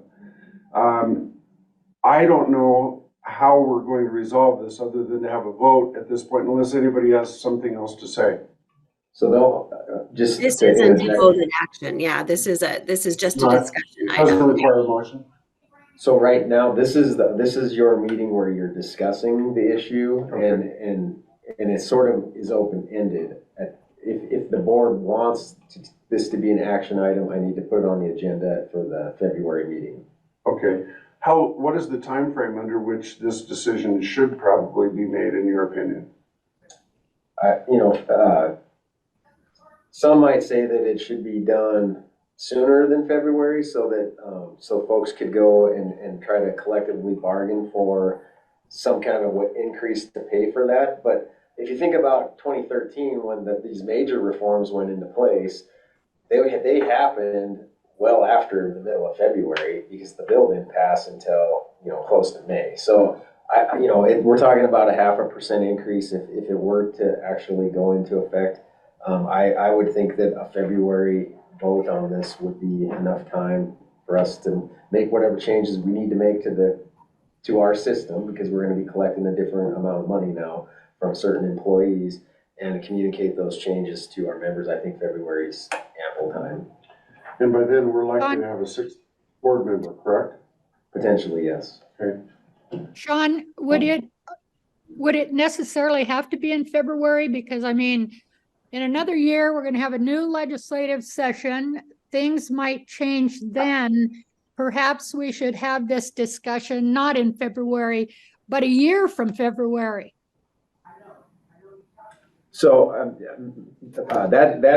that is definitely one of the board's options. And I kind of, in my write-up, I tried to sort of lay out what I see as the options. The board could decide to do nothing. The board could purposely defer action to some farther point in the future, which sounds similar to what you're saying. Or the board could say, no, we want to do something right away, and we need to vote on this in February of 24. So any of those three options, I think, are viable for the board. I just need to know, as staff, if this is something we want to try to vote on in February, or we want to continue to monitor. I like the suggestion that Member Brown made to table until February of 2025 myself. Yeah, I'm definitely open to always looking at things. I mean, I'm not saying I'm looking away from the fund. The fund is always my first priority, and if I see it going in the right direction, I don't see a need to do anything. But yeah, I'm not willing to make this choice right now, especially with not more teachers on the board. I'd love to see a brand new young teacher. I mean, when I started, I was 30 years old. So yeah. I was a lot younger too. That was like a year ago. Well, that's when I started on the board, Dee. Yeah, that's when I was on the board. I started at 22. Well, I think we should. I think we should be cautious and hesitant, but I still think when we're talking about taxpayers' dollars, we have to be really diligent about it. And with the new session coming on, you know how things change, Sean. You're there. Yeah. So, Madam Chair, could I just ask a question, just so I understand how to address this in the future? we're not necessarily setting up for a vote in February 2025, but we're going to re-review this issue, rediscuss it next year at this same time. Is that how you're all taking it? That is the way I understood it. I mean, Dee kind of made that proposal. We're definitely not voting on anything today, but that is if we're all in somewhat agreement. Yeah. And you know, and Chairperson, I think that a year from now, I mean, we're looking, you know, there'll be bill titles dropped by that time. We'll kind of know the feel. We can have this discussion in a year and then maybe look at it seriously during session in February. Yeah. Member Crump, you're recognized. Thank you. Director, are you comfortable with that idea of waiting a year? So Member Crump, I am comfortable with that. This is something that is going to come up in this Senate Joint Resolution 4 study group. So that group of legislators, I'm sure, is going to ask me, well, it's after January 2023, has your board discussed this? And I can tell them now that yes, we have, and we are going to monitor it carefully, and we're going to look at it again next December. We've had the discussion. If that's what the board decides, I don't want to put words in your mouth. But am I comfortable? Yes. Well, and in addition, it'll give us the opportunity to involve Member Trost in this discussion and hopefully another board member. Is that committee going to be pushing for us to enact this increase, or are they going to allow us to do it without their influence? So that's another great question. I think that it will be a mix, like any legislative committee. They can't force us to do it, but because it says the board may, it doesn't say the board must. However, you know, we have to make sure that we can demonstrate to anyone looking at this that this is something we take seriously, and that we have good justification for waiting. And I think that justification is we're really close to that 20-year threshold, and it sounds to me like you all recognize, is it worth adding that 0.5% right now, knowing that if you do that, then the bar to bring it back down is a lot harder to achieve. You're looking at another 5 years on the amortization and 10% on the funding. So I think we can definitely justify your actions if your action is to take no action. And so then, as long as we keep working our way down, we can, okay, let's keep pushing this off. As soon as that starts going the other direction, we need to start looking at a way to make sure that this is funded appropriately. Yeah, so if Possibly. you'll indulge me, yes, I absolutely, I think that if it starts to go the opposite direction, we would have this in our toolkit, and we would also potentially pair it with legislation that would have an employer match to it of some sort. We would come up with ways as a board, the board would have to agree on this. We would come up with our strategy to pay down that unfunded liability in the time frame we're required to do so. But this is definitely part of the toolkit. Okay, thank you. Okay, is there any further discussion on this point? I know. Yes, So sir. now we have an opportunity for public comment. Hi folks, Eric Burke again from the Montana Federation of Public Employees. Hello to Carrie and Dee. I haven't seen both of you for a while, and Dee, we miss you in the legislature. Some do, some don't. I just wanted to speak to this issue. MFPE would strongly encourage the caution that you just talked about, and we would strongly encourage postponing action on this for a number of reasons, and I think most of them have been articulated, but I would just repeat a few. Number one, we're trending the right direction. The 2013 legislation was done for a purpose. Tier 2 was a creation of that 2013 legislation. It wasn't where we wanted to be as a representative of teachers throughout the state. It wasn't where the public really wanted to be in creating 2 tiers, and I don't think legislators love the idea of doing this.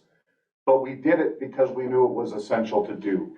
And it was a shared responsibility. And unfortunately, the people in the tier 2 system are subject to a 30-year retirement versus a 25 for full retirement. They are subject to a reduced gap. And the fact is that they're paying the exact same amount as the people who have the other benefit in our system. And that does lead to issues. And that takes me to the next, the TRS system is a part of the teacher pipeline in Montana, and you all have a responsibility in that regard as well. In that we have some of the lowest paid beginning teacher salaries in the country. The tier 2 is right linked with that. Adding an additional requirement for them to pay more at this point, I think is very detrimental to where we're already at. We're trying to fix that. As a union, we've been trying to fix that. The public education system has been trying to fix that. I would just encourage you to hold off. We need to fix some things, and we need to see higher salaries. We need to see benefits for beginning teachers, because our pipeline, quite honestly, is falling apart right now. We're having trouble filling positions all over the state of Montana, and this decision could actually play into that. Albeit very small. I don't want to overstate it, but it is a reality. Finally, I would go back to the shared responsibility on something that Director Graham talked about, is that as we go forward, if there is a turn, I think it's incumbent on all of us to talk about shared responsibility again, which could include some increase, but it also should include a discussion with legislators, with the governor, with other stakeholders. How do we fix this together again if we do see a turn?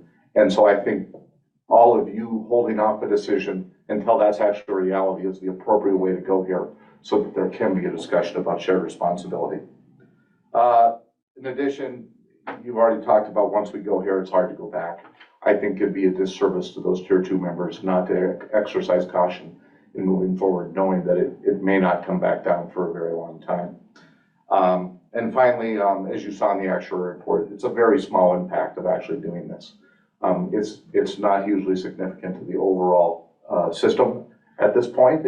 It's significant, but it's a small decrease in the unfunded liability.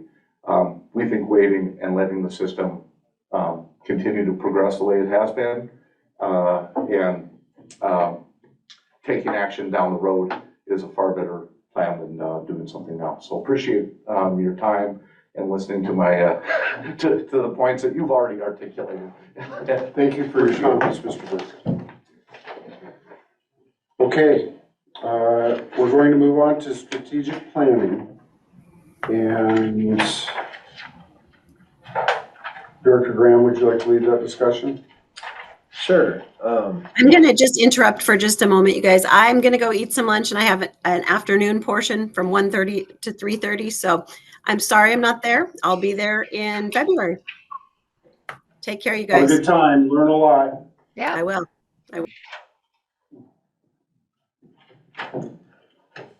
Okay. Dee, do you want me to put it up on my screen, or do you have it printed?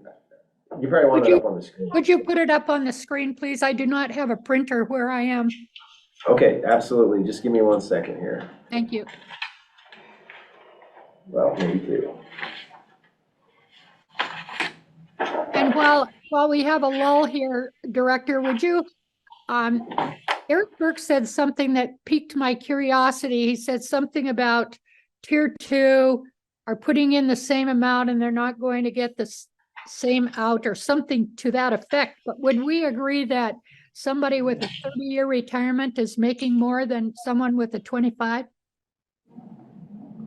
Well, I mean, if all else was equal, that yes, because the way that the formula works is your years of service times your average final compensation times the multiplier.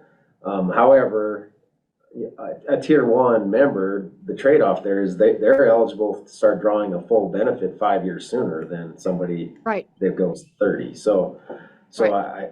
The total value of that, I mean, it depends on what your salaries are. You know, if you're comparing the exact same people, the tier 1 benefit is more valuable than the tier 2 benefit. That's why the normal cost for tier 1's higher than the normal cost for tier 2.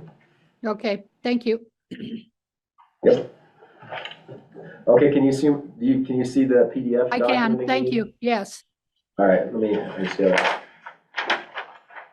We have some new technology that you'll get to witness the next time you're here, so I have to drive by looking at the TV now.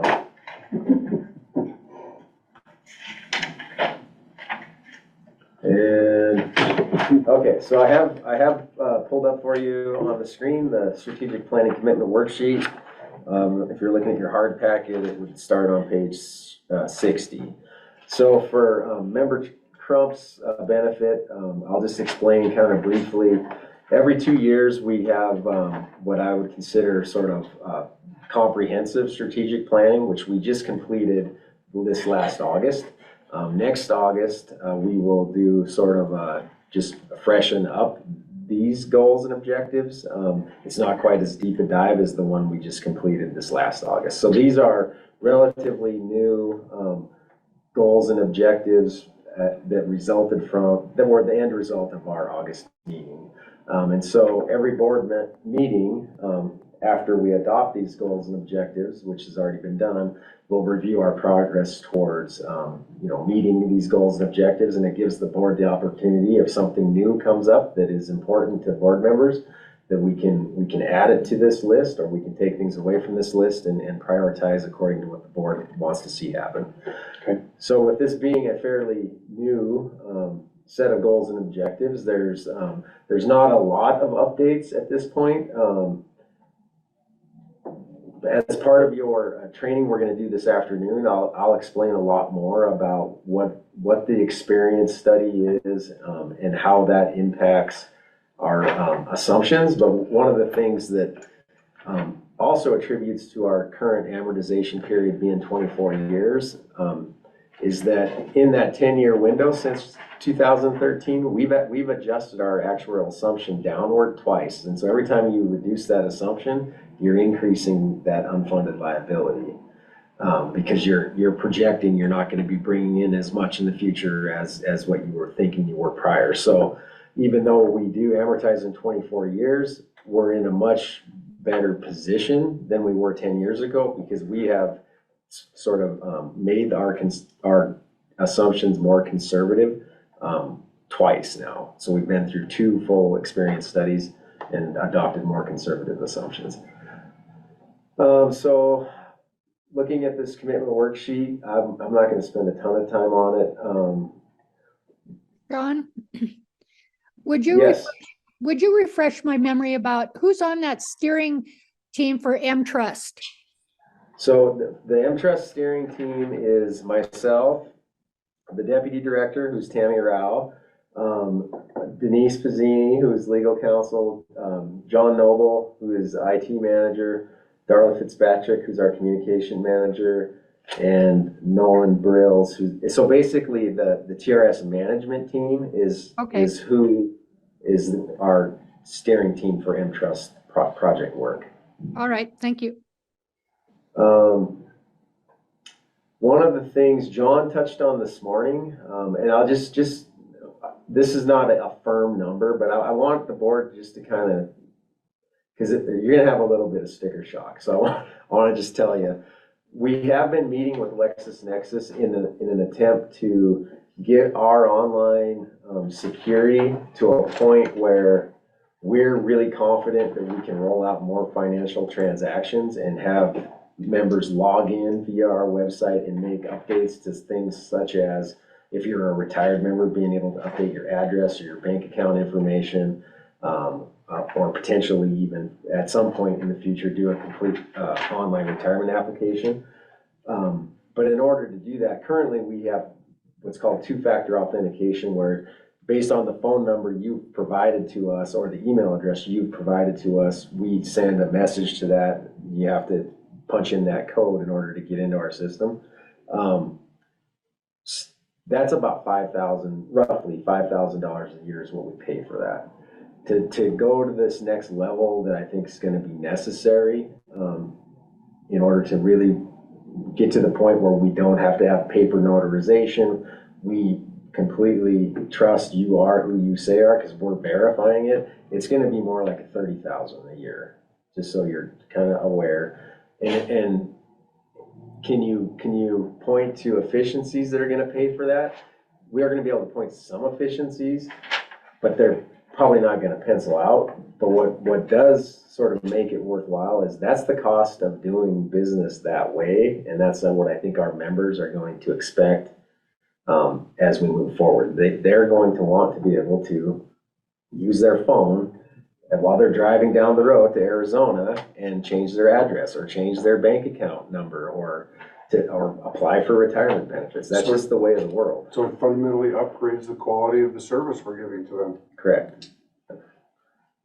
So we will have information for you on this one here. That's that member ability to apply for retirement online. I mean, that is step one to some of these other bigger strategic items we have, is we have to get that security piece figured out and commit to doing something, and it'll stand up fairly quickly. It's just, it's a pretty good cost that we're gonna have to incur. Sean, does PERS do any of this? Is there any chance of piggybacking? So, the way that the Lexus lays out the cost proposal is we would pay about a $10,000 annual license, and then we have almost $9,000 of transaction costs, which are driven by the number of logins or uses that we're projecting we would have. So the short answer is no, we wouldn't be able to piggyback. It would be a separate service for each of us if we decided to do it. Okay, but they're not doing it either? They do use something similar to what we currently do, where we have the two-factor authentication. Theirs is a little bit beefier than that. They go through what's called Okta, which is somewhat similar, but not nearly as robust as what we're looking at doing potentially through Lexus. Okta looks at your online profile across quite a few, I don't know what you would call it, quite a few areas. I don't know the technical term for it, but versus LexisNexis would do, it's a much more robust look at your electronic identity. They have a piece that looks at the phone you're using. Does that phone belong to who you're purporting to be? It does a bunch of wide searches, and I'll show you it'll be a proposal that the board will see with the nice graphs and the write-up and exactly what all they would be offering, if that's the service we decide we want to move forward with. I just wanted you today just to let you know we kind of have an idea how big that universe is or how big that bucket is now, and it's a lot more than I was anticipating. But when you step back and think about we're almost a $5 billion fund, $30,000 in securities, it's really not that unreasonable. Right. Thank you. Let me see. So I don't know exactly where it's at on here because I haven't looked at this since for a couple of weeks, but I did already provide the update. One of our strategic planning items was to get some more resources into our communications department, and so we have done that, and that person will start on the 18th of December. A lot of these for member Crump are related to providing more electronic services and better customer service to our members, which kind of is why I wanted to just get it out there that looking at this security and the cost of what that's going to be going forward, just the board, so you have an idea, because come February, we'll probably talk about it again, and then in May, we'll be looking to adopt a budget that likely will incorporate one of those services for next fiscal year. So with that, I think, Member Chamberlain, I will stand for questions if anyone has any questions about any of these specific items. Any questions? Okay, thank you, Director Graham. Okay, moving on to the legal counsel's report. Ms. Pizzini. Thank you, Vice Chair Chamberlain, members of the board. Not a whole lot to report here. We do have sort of an unusual situation. We've recently issued a final staff determination. This is one where the party on the other side would only be the employer. The member has done everything the member is supposed to do. This pertains to a working retiree who's now working in a TRS reportable position. We issued the final staff determination, gave the employer notice of their right to request informal board review and then go to a contested case if that was what they chose to do. And we have heard crickets from them, absolutely no response. So this is another one of those unusual circumstances where the question is, what is the process after that? Because typically the party on the other side would be the one who would request the appeal process. So this kind of gets into the ex parte communication thing. I don't want to talk facts and law at this point, because I just want to advise you that at the February board meeting, you will be getting the next step in this process, which will, there's provision in statute for administrative decisions under the Administrative Procedures Act to be made by default.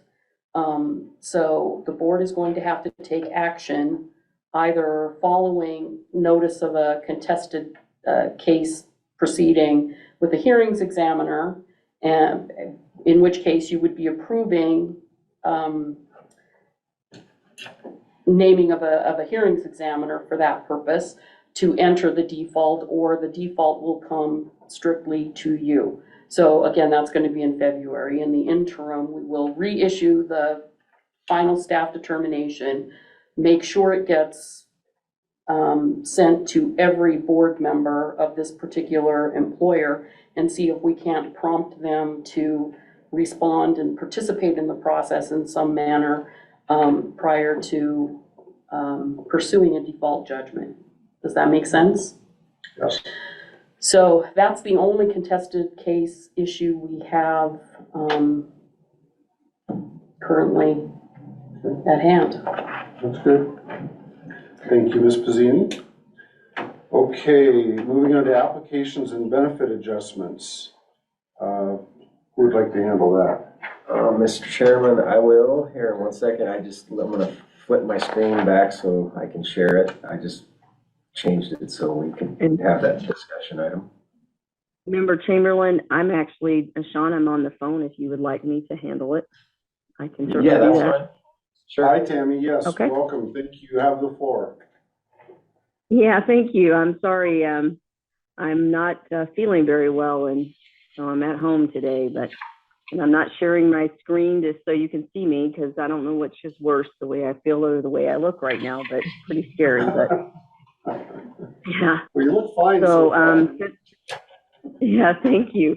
Since September, we've had 48, or September and October, we had 48 folks that retired with us for an average benefit amount about close to $1,400, and average age of a little over 61 years, and service, almost 18 years of service. Also, in addition to that, the average termination pay of those 48 folks was about almost $6,000. Now, as far as any questions on the detail that you have there in front of you for the report, I would have to rely on Sean, because I do not have a copy with me. But slower time of the year, thankfully, than June and July, as you can see. So, thank you. Thank you. It seems to be a lot of individuals retiring at this time of the year. Or is this common to have 50 employees retiring in September, October? So, yeah, it's not uncommon at all. We get about roughly 650 to 700 total per year, most of which they fall in the May and June timeframe. What a lot of these ones would be, no, I shouldn't say a lot. Some of these, what they are is they're retiring this time of year because they're finally now, they may have been term vested, and they turned age 60 this month. And so if you think about, we have about 7,000 terminated members with the system. Their money's sitting here waiting for something. And usually it's once you turn 60, you're eligible for an unreduced benefit. and then they'll start drawing their funds. So Got it. 48 for a 2-month period is not, there's nothing unusual about Okay, that. so they left employment and education. They didn't Some of them. retire yes. from education in September. or- Right, I mean, there are a few on here that have one has 35 years, one has 31 years. And, you know, part of that too is just a matter of, it might have taken them a couple months extra, you know, they didn't get their app in on time, you know, it took a while for them to get their Got it. paperwork in. Okay, Hi, Sean, would you tell me about what is this average termination pay? What's termination pay? Sure, so that's a little bit of a complex question, but I think I can explain it to where it'll make sense.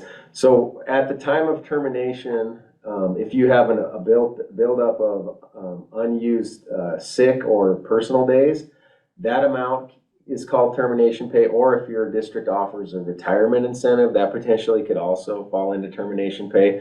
But the way that you utilize that as a TRS member is if you choose to do so, you can do what's called TRS termination pay option 1, which you take the total amount of whatever that termination pay is. And for some districts, we're talking about major money. It can be $100,000. You add that to the 3 years that make up your average final compensation. So it increases your average final compensation substantially for calculation of your benefit. However, the member and the employer pay the actual cost of that benefit enhancement. So just say roughly, if just as a kind of like just off the cuff, if you're talking about $100,000 in termination pay and the member has, you know, roughly, 26 years or 27 years or more, their contributions due to TRS, both the member and the employer, are going to be more than that $100,000. So they pay a substantial amount for that to enhance their benefit. They pay the full actual cost. So does the retiree split it with the district, and do they have to be in agreement to do this, or what? So there's what's called a termination pay irrevocable election form, and you have to have that on file with us at least 90 days prior to your last day of work. That is where the member is making an election to use termination pay to increase their benefit, and if they have that form on file, they can do so on a pre-tax basis. So when the employer is paying out, instead of paying the member, giving the member that, $20,000 a term pay or $50,000, whatever it is, they hold on to it, and then they withhold whatever contributions are due from that employer and remit them to TRS. So the member contributions are always slightly less than the employer contributions, just the way the factors work. But yes, they both pay for the total cost of that enhancement.